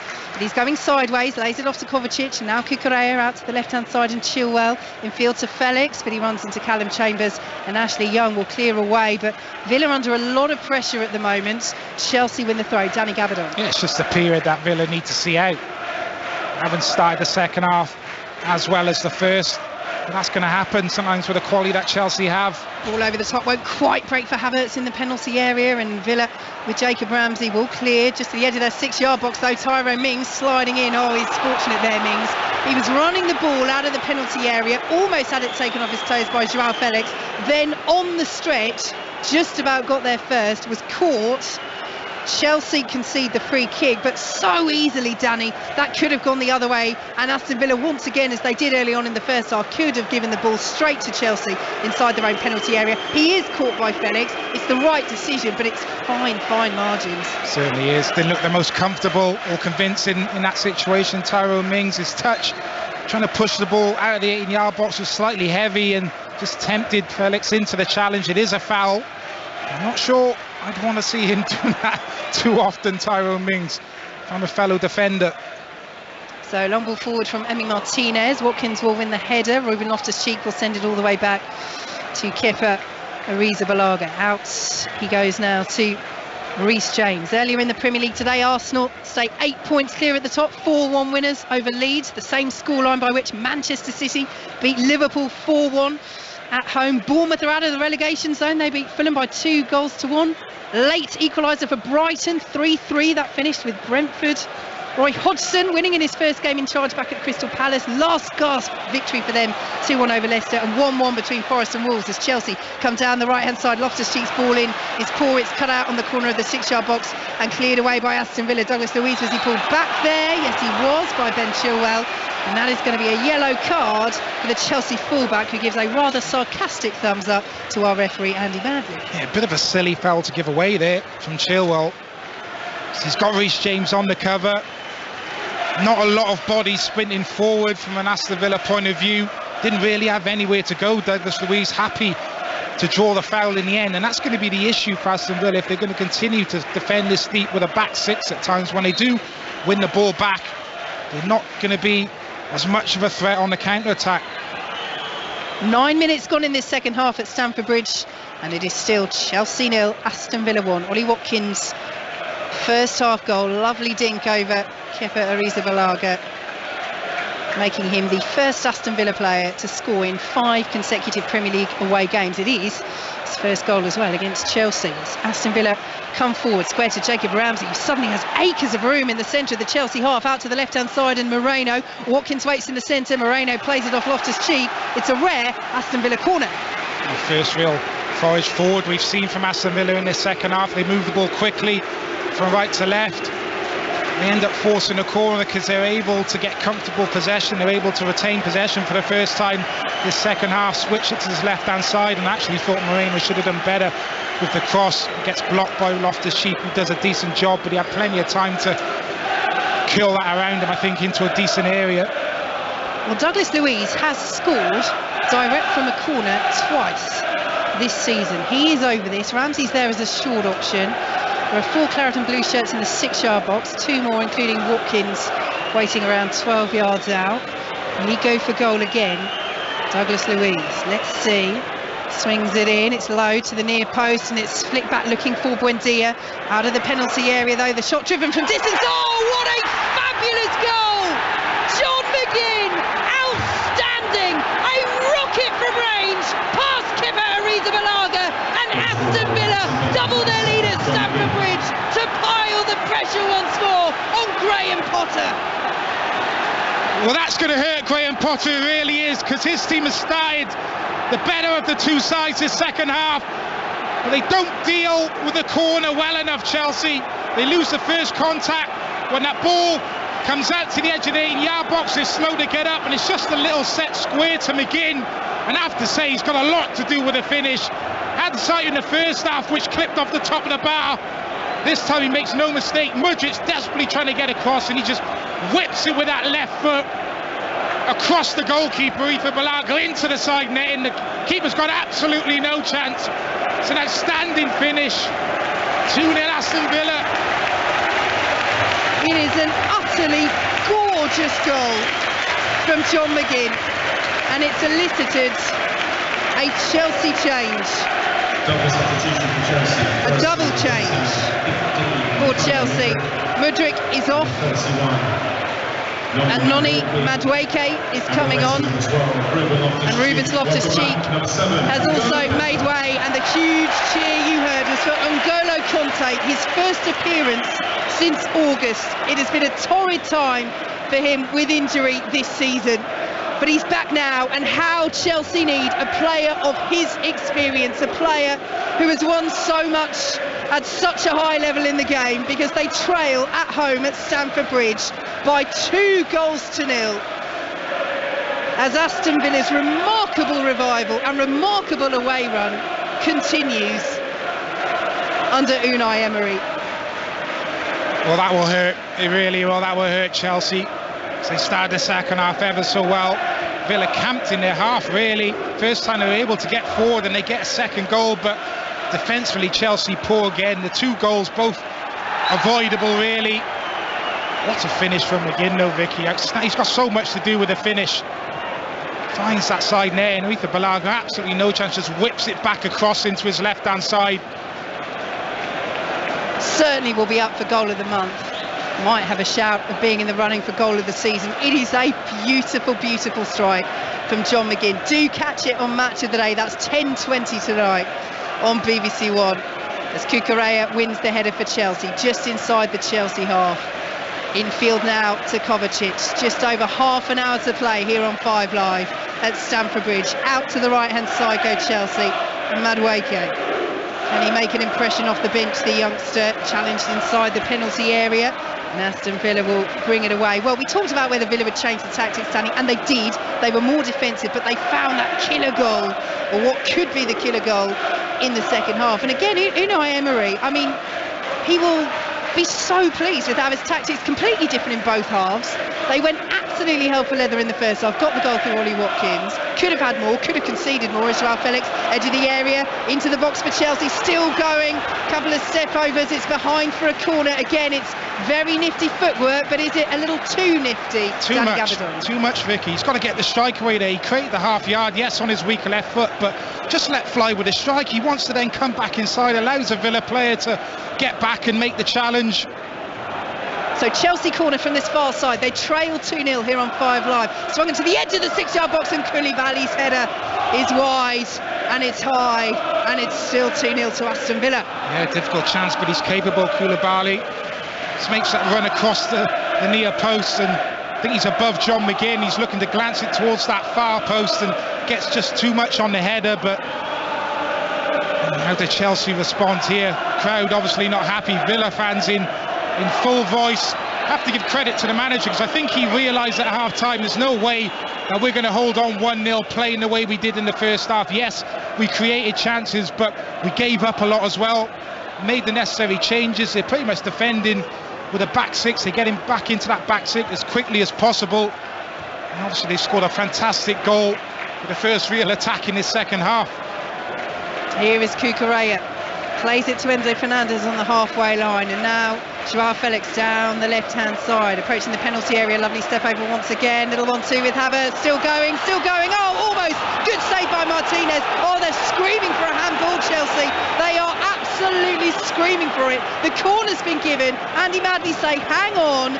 VAR will check. We won't restart. But it's one of those, Danny, where you look at the reaction of the players, and Chelsea, yes, they're desperate to get back into it, but they were adamant that this struck a hand here. I'm not sure it does. Tyrone Mings here sliding in after Martinez makes the save, and difficult one to see. Does it kind of hit the shoulder area as it comes back off Martinez? That left arm is kind of up, but I don't think it hits the arm. It's more like the shoulder, combination of the shoulder and the face. But What about the feet and the 1-2 there from João Felix? Outstanding. It's a brilliant save by the feet of Martinez. VAR are having a look at this. I think this would be harsh because it bounces off Mings. It looks like it strikes him on his head first, and then he's sliding. His arm is away from his body, but it's not above his shoulder. It's not raised. You'd have to say, as a former defender, Danny, that's a natural position. And he's saying, look, it hit me on the armpit. The T-shirt line, that's what he's pointing to. He's almost we've not restarted in, yet. VAR are having a close look. Now we are getting back underway, and I think that's the right decision. Good decision. He's sliding in to try and stop the Felix shot. It comes back off Martinez. His arm is up, but I think it's a combination more of the face and the shoulder that it hits. Yeah, and the arm's out rather than... If you put it above your shoulder, then they do really look harshly at it. As Chelsea swing the corner in, Moreno wins the header. Koulibaly went down inside the area, nothing given, and N'Golo Kanté will pick it up for Chelsea. Out to the right-hand side comes Reece James.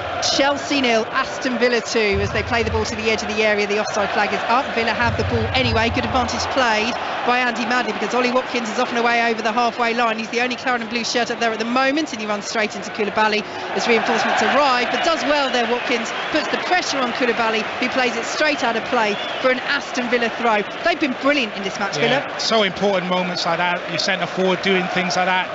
You know, he's up front on his own for most of this game, and he's up against 3 centre backs for most of it, but he works so hard. He's a player I would hate to play against. He works so hard for the team. He never gives defenders a minute's peace. He allows his team to get up the pitch there, wins a throw-in.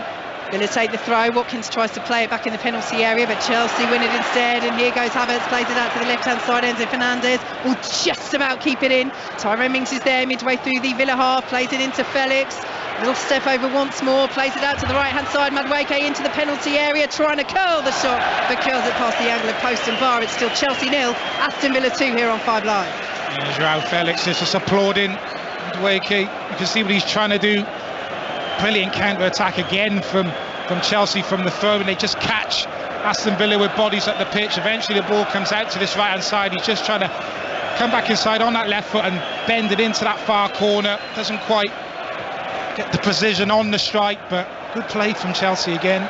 Good tussle between Watkins and Koulibaly. Koulibaly gets the foot in, and then strong challenge, but fair one by Reece James as Madueke picks it up once more down this right-hand side. Feeds Havertz, looking for the 1-2 Madueke, but Havertz will pick it in instead to the penalty area. Ben Chilwell just keeps it in on the byline, pulls it back to João Felix, edge of the area. Good foot in by Aston Villa and John McGinn, who scored that stunner in the second half. Best part of 25 yards, beautiful shot, caressing the side netting as it flew past Kepa Arrizabalaga, and Aston Villa win the throw deep in their own territory. Danny Gabardon. Yeah, they've just missed that clinical finisher, haven't they? Chelsea been very clinical with their chances. Aston Villa, at times, Chelsea players wanting to do a little bit too much, almost wanting to score the perfect goal. Some of João Felix's play has been outstanding after saving with some of his skill, his touches, his feet, but he's had 2 or 3 really good chances and not been clinical enough, not wanting to score enough. Cucurella down, free kick given. Everybody is not happy here. I think partly because Cucurella went down, collapsed immediately as if he was a marionette and somebody had cut his strings, and then as soon as the free kick was given, he jumped up, grabbed one of the balls from the white cones, and off Chelsea go. Here comes Havertz down the right hand side. Madueke, Kanté inside the area, drags the shot wide, corner of the 6-yard box. And although he is so loved here, although the reception was so warm when he came on, Danny Gabardon, that is not the player that you want that chance to fall to. Certainly isn't. I have to say I didn't fancy him. It's a really good chance for Kanté. Great play, great run from Madueke. Slips the ball into Kanté. Yes, he's just on a slight angle, but he's got it, the target there at least. Drags the shot wide of that right-hand post. Another good chance gone begging. Great positioning, but no finish for N'Golo Kanté. And Emi Martinez is just starting to take the time over these goal kicks for Aston Villa, whose fans are enjoying themselves away to our left in that corner of the shed end. Chelsea fans not at all. Graham Potter neither, standing in his technical area with his hands in his pockets as the ball goes out of play. Throw will be taken by Noni Madueke, who's made an impression since coming on, the 21-year-old, sort of running and endeavour down that right-hand side, but Chelsea need their players to step up here. Kovacic, ball was played behind him by João Felix and won't be won back by N'Golo Kanté, who is stepping up into on in an advanced position at the moment as Villa under pressure from Enzo Fernandez, dealt with well by Buendia, will send it all the way back to his compatriot Emi Martinez, and Consonant plays it out of the penalty area. Nice turn by Ashley Young, who was then caught by Cucurella, and that will be a free kick to Aston Villa midway through their own half. Chelsea 0, Aston Villa 2 here on 5 Live. Yeah, good composure shown in possession there by Aston Villa. That's going to be so important for them at 2-0. Playing in their own half, retaining possession. Buendia first under pressure, keeping the ball for his team, then the ball into the feet of Ashley Young, and the ball sticks, he holds it up, draws the foul from Cucurella. It's going to be so important for Villa, just killing time on the clock. Well, Chelsea complaining here because Villa are pushing it a little bit when it comes to restarting. Emi Martinez has eventually come out to take this free kick midway through the Aston Villa half.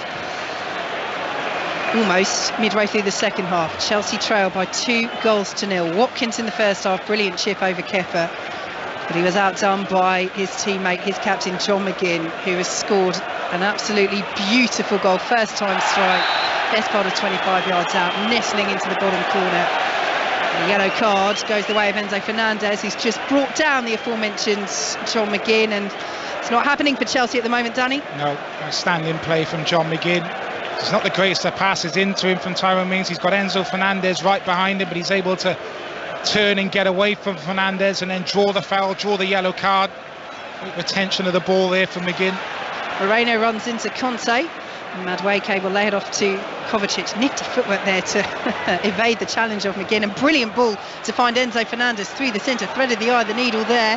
Conte's turned up on the right wing, plays the ball in, will receive it back as it's blocked inside the penalty area. Enzo Fernandez lifts it up, Havertz was there, header is by Aston Villa, but Chelsea still trying to get the chance away. Villa bring it down 12 yards out from their own goal and will clear up towards halfway, but they're struggling to hold on to possession at the moment. They're dropping very deep at the moment. Aston Villa dropping back into that back six defensive line as Joao Felix goes down and wins the free kick 25 yards out, wide left position again. Chelsea saying, well, please can we have a little bit more than a free kick, and Smart Cucurella is advancing towards Andy Madley. They just need to keep their tempers here, Chelsea, and it's not him this time, but Ben Chilwell on a couple of occasions has had a real go at Andy Madley as well, and he's on a yellow card. They can't, of course they're frustrated. They're trailing by 2-0. It's been a season of frustration and pressure largely for Chelsea throughout the entire campaign, but they have to channel that in the right way, Danny. Yeah, they do.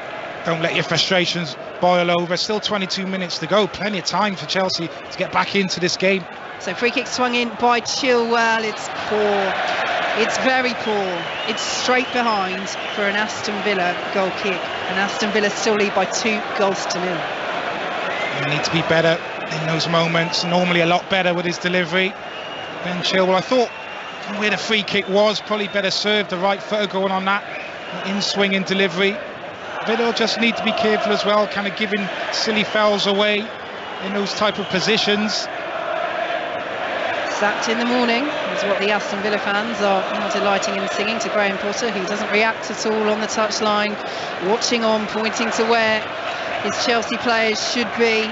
4 games unbeaten they were coming into this Chelsea, 3 wins in 4. Looks like they'd stop the rot, but this will pose the questions once more of Graham Potter and his side. Champions League quarter-finalists still this season, as Madueke plays the ball into the penalty area and Emi Martinez claims, but this would, Danny, be a damaging defeat, no 2 ways about it. It certainly would. You know, Chelsea, you're looking at them maybe turning a corner, 4 unbeaten, yes, another previous result against Everton. They probably should have seen that out and didn't. This will be really disappointing if they can't get back into this with Graham Potter, because some of their attacking play has been outstanding. I have to say, though, defensively, Vicky, really poor. Now Havertz has closed down Emi Martinez here, and referee Andy Madley is coming to say, yes, take that again. He wasn't required distance there, Havertz, and again, it's just eking the time away in a way that Chelsea don't want. I don't know why he's doing that, Havertz. You know you can't get away with that. You know, Martinez is looking to kick the ball at field, and he comes running in and tries to block it. You know as a player you're never going to get away with that one. It kills a little bit more time on the clock. So Martinez to take this free kick from just outside the Villa penalty area. Villa lead by 2-0. It's been a Great encounter as they come forward now. Jacob Ramsey into the penalty area now as he nudged over there. Koulibaly will say he was just being strong. Kepa gathers, bowls it out underarm. Ramsey gets back up to his feet. The Villa fans were shouting for it. Of course they would. Reece James plays it forward. What do we think, Danny Gabardon? Chelsea taking a bit of a risk there? Yeah, I don't know how he gets in. There's a straight ball flick on and he's in on goal. Ramsey, it actually sits up lovely like the Ollie Watkins goal. He could have lobbed that over the goalkeeper first time. Elects to take another touch. That allows Koulibaly to get back in, just enough contact not to give the penalty away, I would say. So Villa in possession, just inside their own half, leading 2-0 here on 5 Live as Douglas Luiz plays it forward. Got a little nudge in the back from N'Golo Conte, but Andy Madley again plays advantage. It's good refereeing, he's done that a couple of times, and here comes John McGinn, plays it behind Emi Buendia. Wondered if he might shoot there. That's what the Villa fans were urging, given that he scored from a similar range already. 25 yards out, John McGinn in this second half, which gives them that 2-0 lead. But Douglas Luiz has it now, midway through the Chelsea half, and now to Buendia, left-hand side. It's been a great encounter for Aston Villa, certainly from their perspective. First half was great from the neutral. Really enjoyed the action here on 5 Live, and more commentary action coming up for you this evening from the O2. Anthony Joshua against Jermaine Franklin, 10 o'clock. Do join us for that as Cucurella wins a free kick midway through the Chelsea half. And this time next week, 5 Live will be bringing you the third round of the Masters from Augusta, so do join us for that Thursday through to Sunday on BBC Sounds and 5 Live. Here at Stamford Bridge, Chelsea 0, Aston Villa 2. Thomas Tuchel's Bayern Munich are now 4-0 up against Dortmund at midway through the second half as well. The former Chelsea manager going very well there indeed. And of course, potential matchup if they navigate their respective quarter-finals between Bayern Munich and Chelsea in the Champions League semi-finals. Chelsea focused on the Premier League and getting back into this game for now as the ball is through to Chilwell in the area, goes down belatedly. He didn't appeal for it. Well, he does belatedly appeal for it, Chilwell, but it looks as though he just overran that there. Nice ball in from Joao Felix, but again, Danny Gabardon, are Chelsea guilty of overplaying there? Well, could have got the shot away. Chilwell on his strong left foot, on a tightish angle, looks to try and chop inside of Callum Chambers, who reads his intentions, just sticks out that left boot and wins the ball. But Joao Felix again just picking the ball up in a pocket of space, getting turned and feeding Chilwell in. He's been outstanding. Reece James plays the ball forwards, played back to him by Kai Havertz. But this is the contrast to the first half, which was so open. Chelsea having to work so hard to unlock this Villa back line. Madueke, can he do it? Plays the ball in. Tyrone Mings clears away on the edge of the 6-yard box. It's back with Reece James. Plays the ball into the penalty area. Header is won by Concert and will spin away to Ashley Young on the right-hand side. Chelsea 0, Aston Villa 2. 17 minutes plus added time to play in this second half at Stamford Bridge. It's all Chelsea at the moment, but they've not done enough to test Emi Martinez in this second half as Aston Villa clear the ball away. Here is the scorer of their second goal, John McGinn. Back to Callum Chambers, he clears long. Cucurella underneath it on the halfway line, plays it forward to Enzo Fernandez. Cucurella goes in again. Strong challenge from Cucurella, he's penalised, and Aston Villa win a free kick on the far side. He's fantastic in possession, Emi Buendia. That's why he's in the Aston Villa team, has that technical ability, but his work rate off the ball this afternoon, getting up and supporting Ollie Watkins, sensing where those second balls are going to drop, being outstanding at that, and he's the one that reacts quickest there, gets onto the second ball and then draws the foul from Enzo Fernandez. Aston Villa are preparing to make their second change of the game. Leon Bailey is going to come on as Tyrone Mings has it midway through the Aston Villa half. Forwards to Douglas Luiz once more.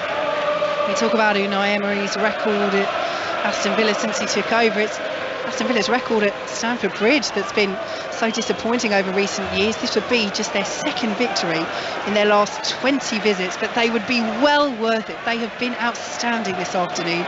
And Chelsea running out of ideas. The ball is over the head of Reece James as Villa clear on the halfway line, and Chelsea will have a throw. And Graham Potter throws it quickly to James, but they won't be able to take it quickly because here comes the Aston Villa change. And Emi Buendia is being replaced by Leon Bailey.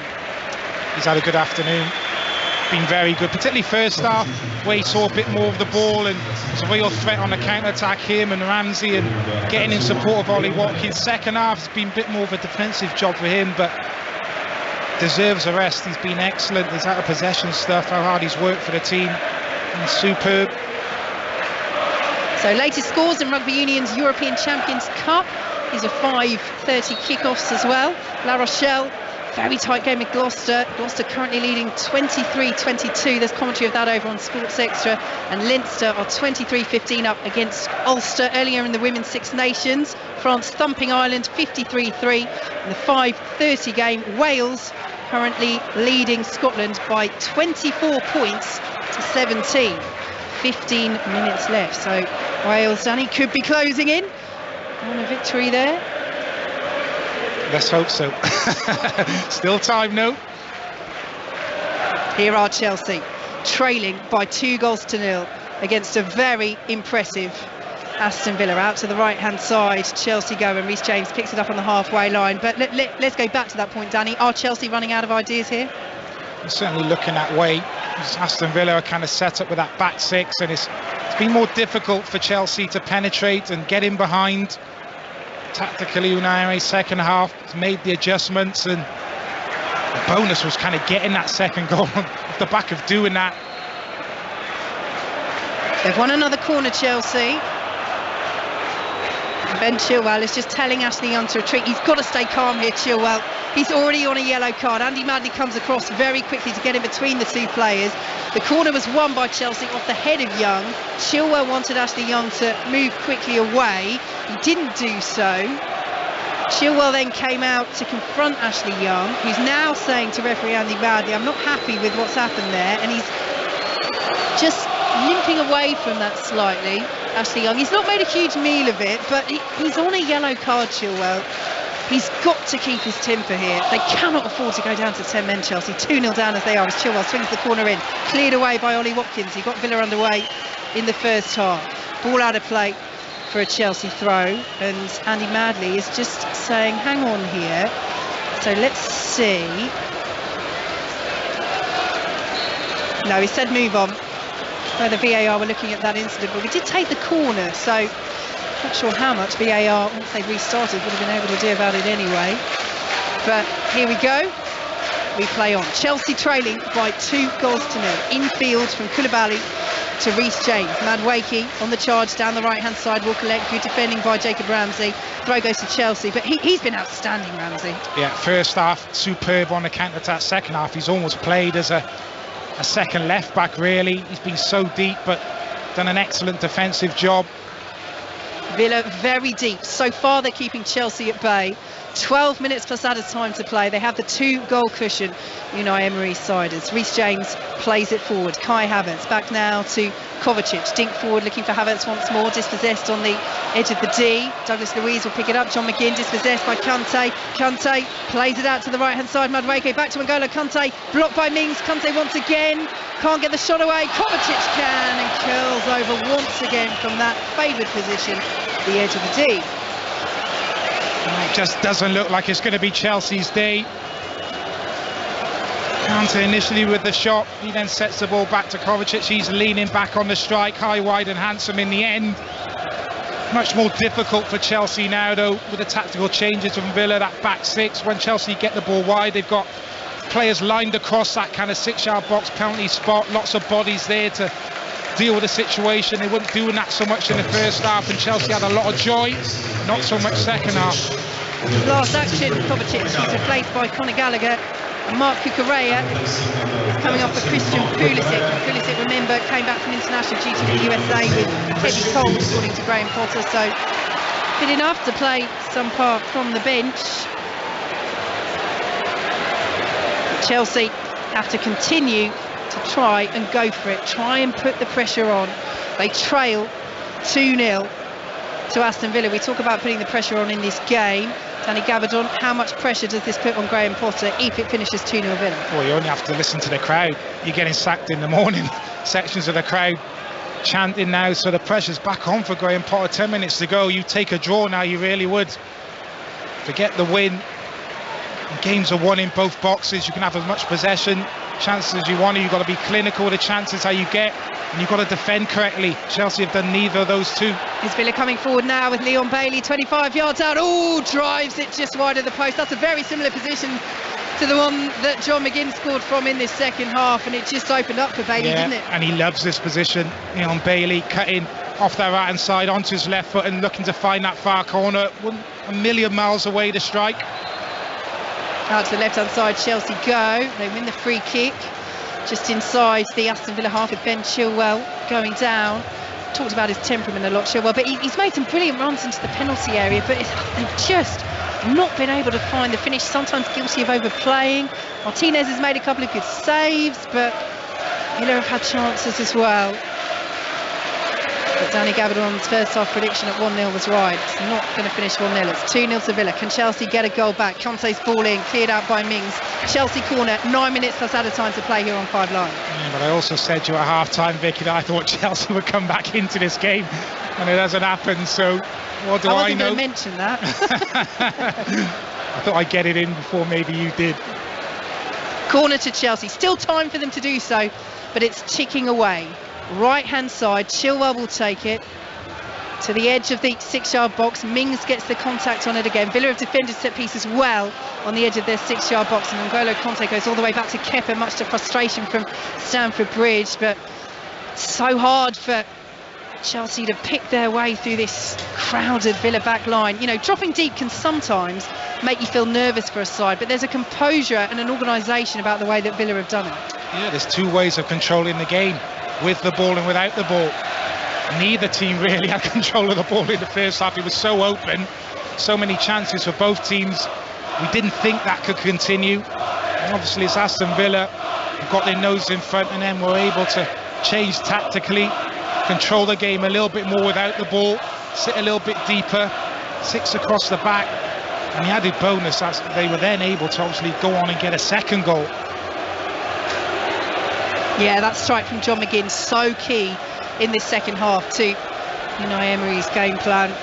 But we've seen the versatility from the Villa coach, so open in the first half, completely changed it by bringing Callum Chambers on in the second half and shifting to that more defensive approach. But they've been clinical in the second half when needed, and could potentially have had a couple more. So not 100% clinical, but clinical when it mattered. Yeah. As Chelsea win the free kick, Reece James is just having a little fractious conversation with Jacob Ramsey, who again is not backing up enough, but James just gets on with it this time and plays it to Enzo Fernandez, and here is Koulibaly, will play it out to Chilwell, who feeds Felix on the left hand side. Yeah, I think the big change for Villa really was just adjusting the positions of the two wide men. I spoke about it in the first half, who was dealing with those Chelsea wing backs.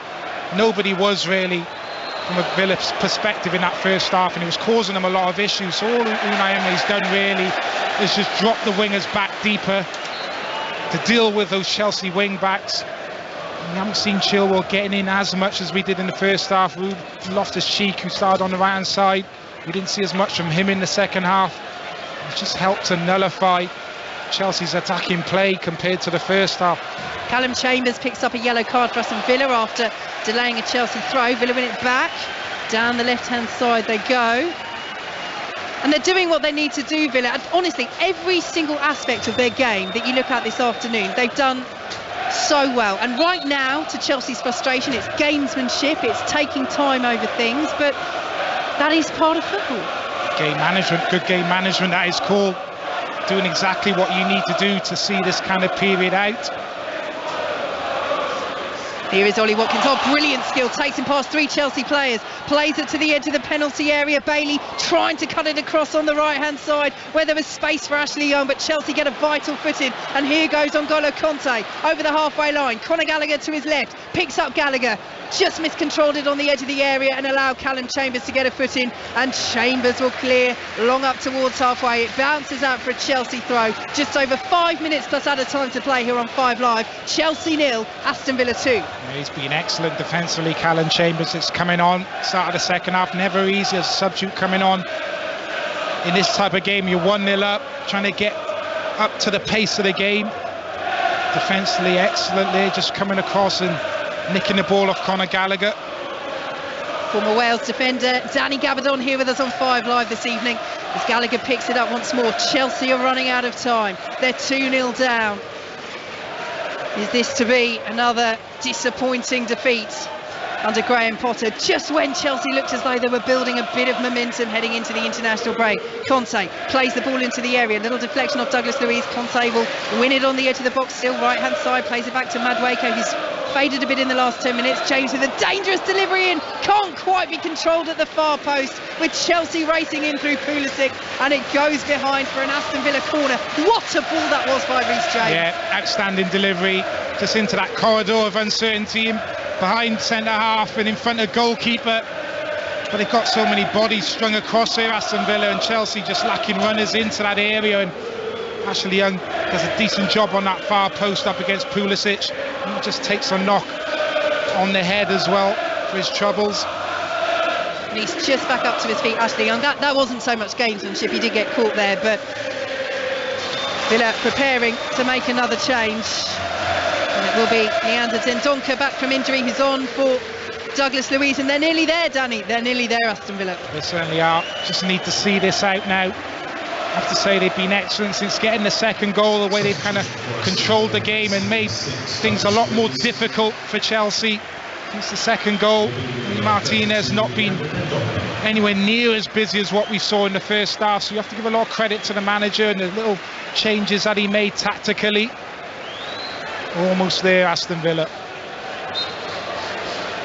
Well, how things have changed since Chelsea recorded this very scoreline at Villa Park back in October. At the time, it continued Graham Potter's unbeaten start as Chelsea manager. Since then, they've lost 10 of his 24 games in charge in all competitions. Is it going to be 11 from 25? It looks that way. 3 minutes plus added time to play, and it's Aston Villa bursting forward down this right-hand side. Watkins is in the centre. Ramsey's on the edge of the box. It's cleared away by Madueke as they tried to find Ramsey Leon Bailey, and it's out for an Aston Villa corner. And you just get the sense that this might not be Chelsea's night, Danny Gabardon. Although I have to say, I was here on Thursday night. We thought that were Chelsea's women in the Women's Champions League, and they managed to score a very, very late penalty and go through against Lyon on penalties. But Chelsea have got 2 goals to make up here. Yeah, need a miracle now, Chelsea. And on another day, they get 4 or 5 goals a day. But they've been poor in both boxes, as I said, not clinical enough with their chances. And the 2 goals that they've given away, that's what will really disappoint Graham Potter. 2 poor goals against Chelsea, another 2 today. So corner to Aston Villa from the right-hand side. Chelsea packing that 6-yard box as they try and defend it. Enzo Fernandez gets something on it. It's not the most convincing touch, but fortunately for Chelsea, it spins out to the left-hand side. And N'Golo Conte, but it won't be kept in by Kai Havertz, and it will be a throw to Aston Villa, who are making another change. Luca Digne is coming on, and Alex Moreno will make way.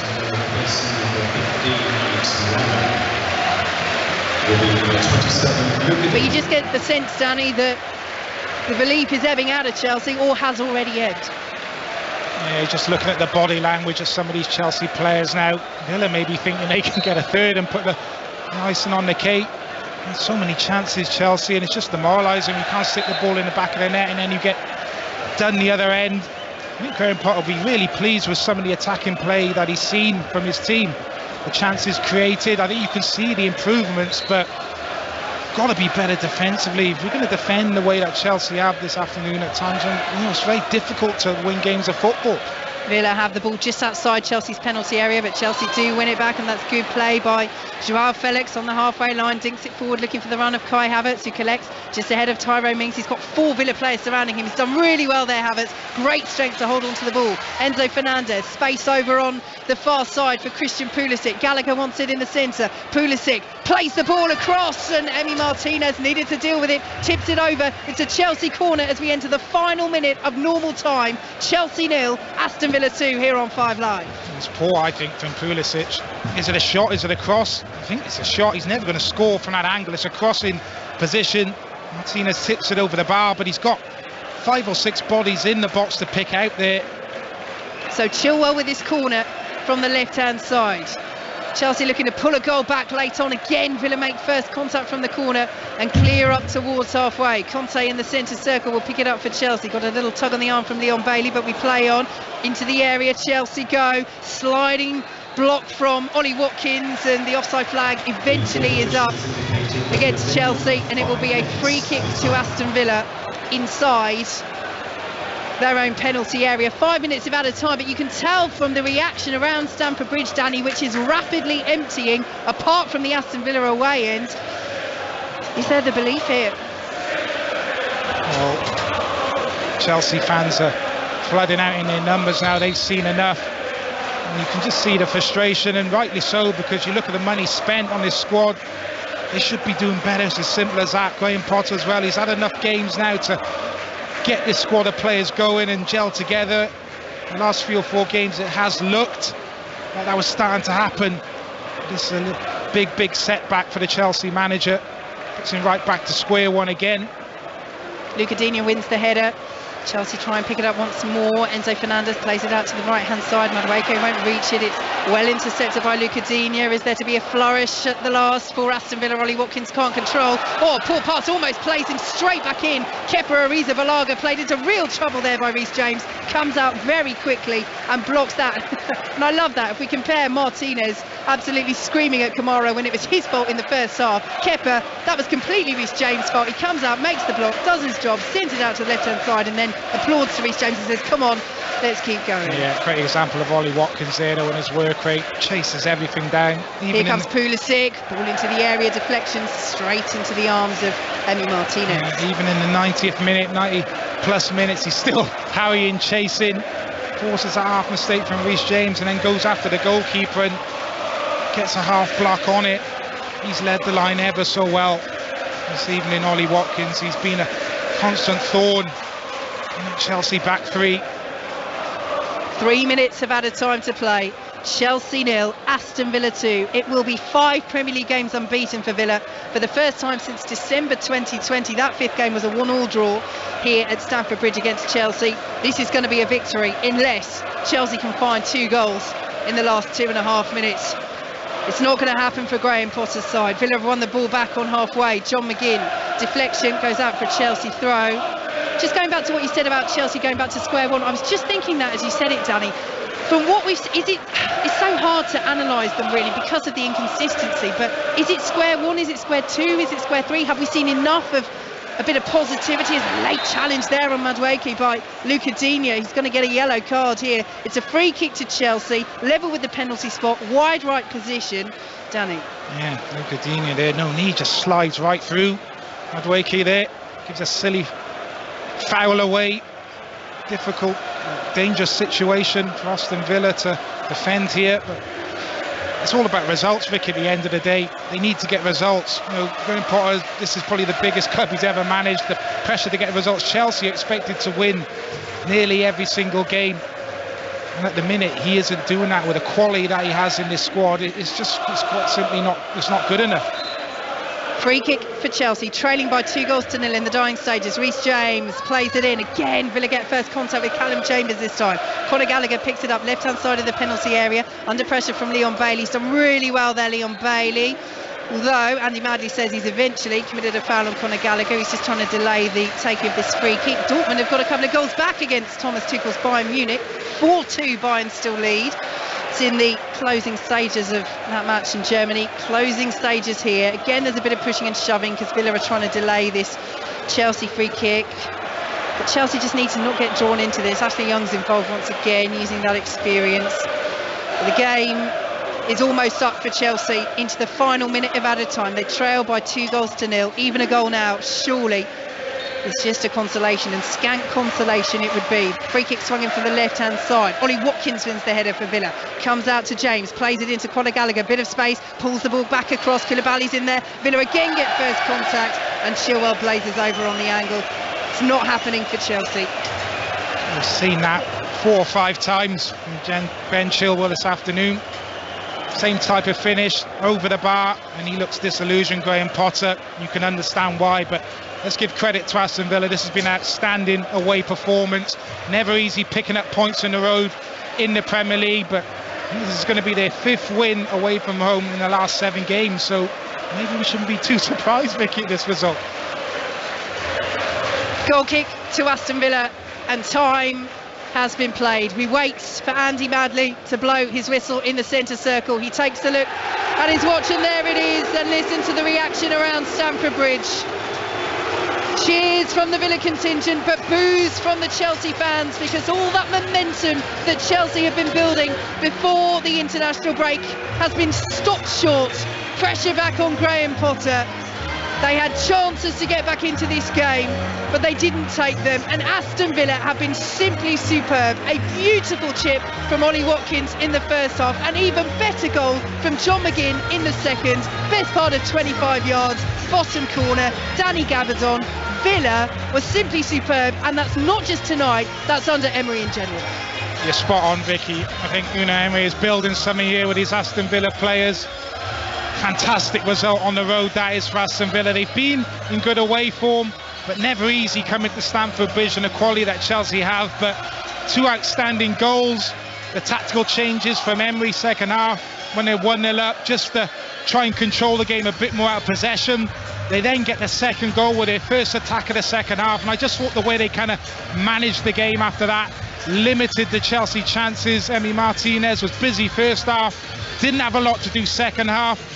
And Chelsea, in the end, ran out of ideas. Graham Potter's ringing the changes, trying to make something happen, and it just didn't, did it? But Chelsea had enough chances on another day to have scored 5 or 6 goals. But as I said, the game is won in both boxes. You can have all the possession you want, you can create chances. If you don't stick them away, and then if you don't defend correctly the other end, it doesn't matter who you come up against in the Premier League, a top team or a bottom team, you're going to get turned over. And that's exactly what we saw with Chelsea this afternoon. So back to the drawing board for Graham Potter again, I'm afraid. Looked like he was starting to get him going, but that's a poor result, and the fans let him know about it at the end.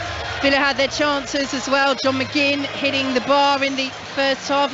Broadly, then you've touched on it there, Danny, but where does this leave Chelsea? Well, they need to be better. It's as simple as that. You need to start getting results. You need to start building a bit of momentum. Otherwise, the pressure is going to come on him. When you're manager of Chelsea Football Club, you are expected to win games of football.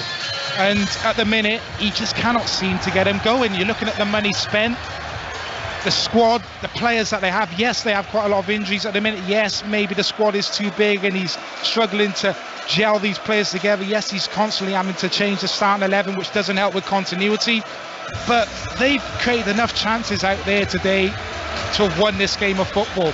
But they've not been clinical enough. They've not stuck the ball in the back of the net. Villa have been clinical with their chances and have been more organised defensively, and just probably wanted the result a little bit more. You know, I expect more from these Chelsea players, the quality that they have out there. But for some reason, it's not quite clicking at the minute. So the pressure flips again on Graham Potter now. I'm not sure what he's going to say after that result, because there's elements of it he will really like, but there's also elements of the performance, particularly defensively, that he won't like. A continuation of the Everton game, which they also should have won here as well. So back to the drawing board, Vic. It's as simple as that. Yeah, you said it there. It's going to be a very similar response. That's exactly what he said after Everton as well. But we started this match talking about the fact that Aston Villa haven't finished above Chelsea in the Premier League since 1997. With this win, 2-0 at Stamford Bridge, they're heading 3 points clear of them now, with less than 2 months to play in the season. Thank you so much for joining us here at Stamford Bridge on 5 Live this evening, and we can hand you over now to 606 with Chris Sutton and Robbie Savage.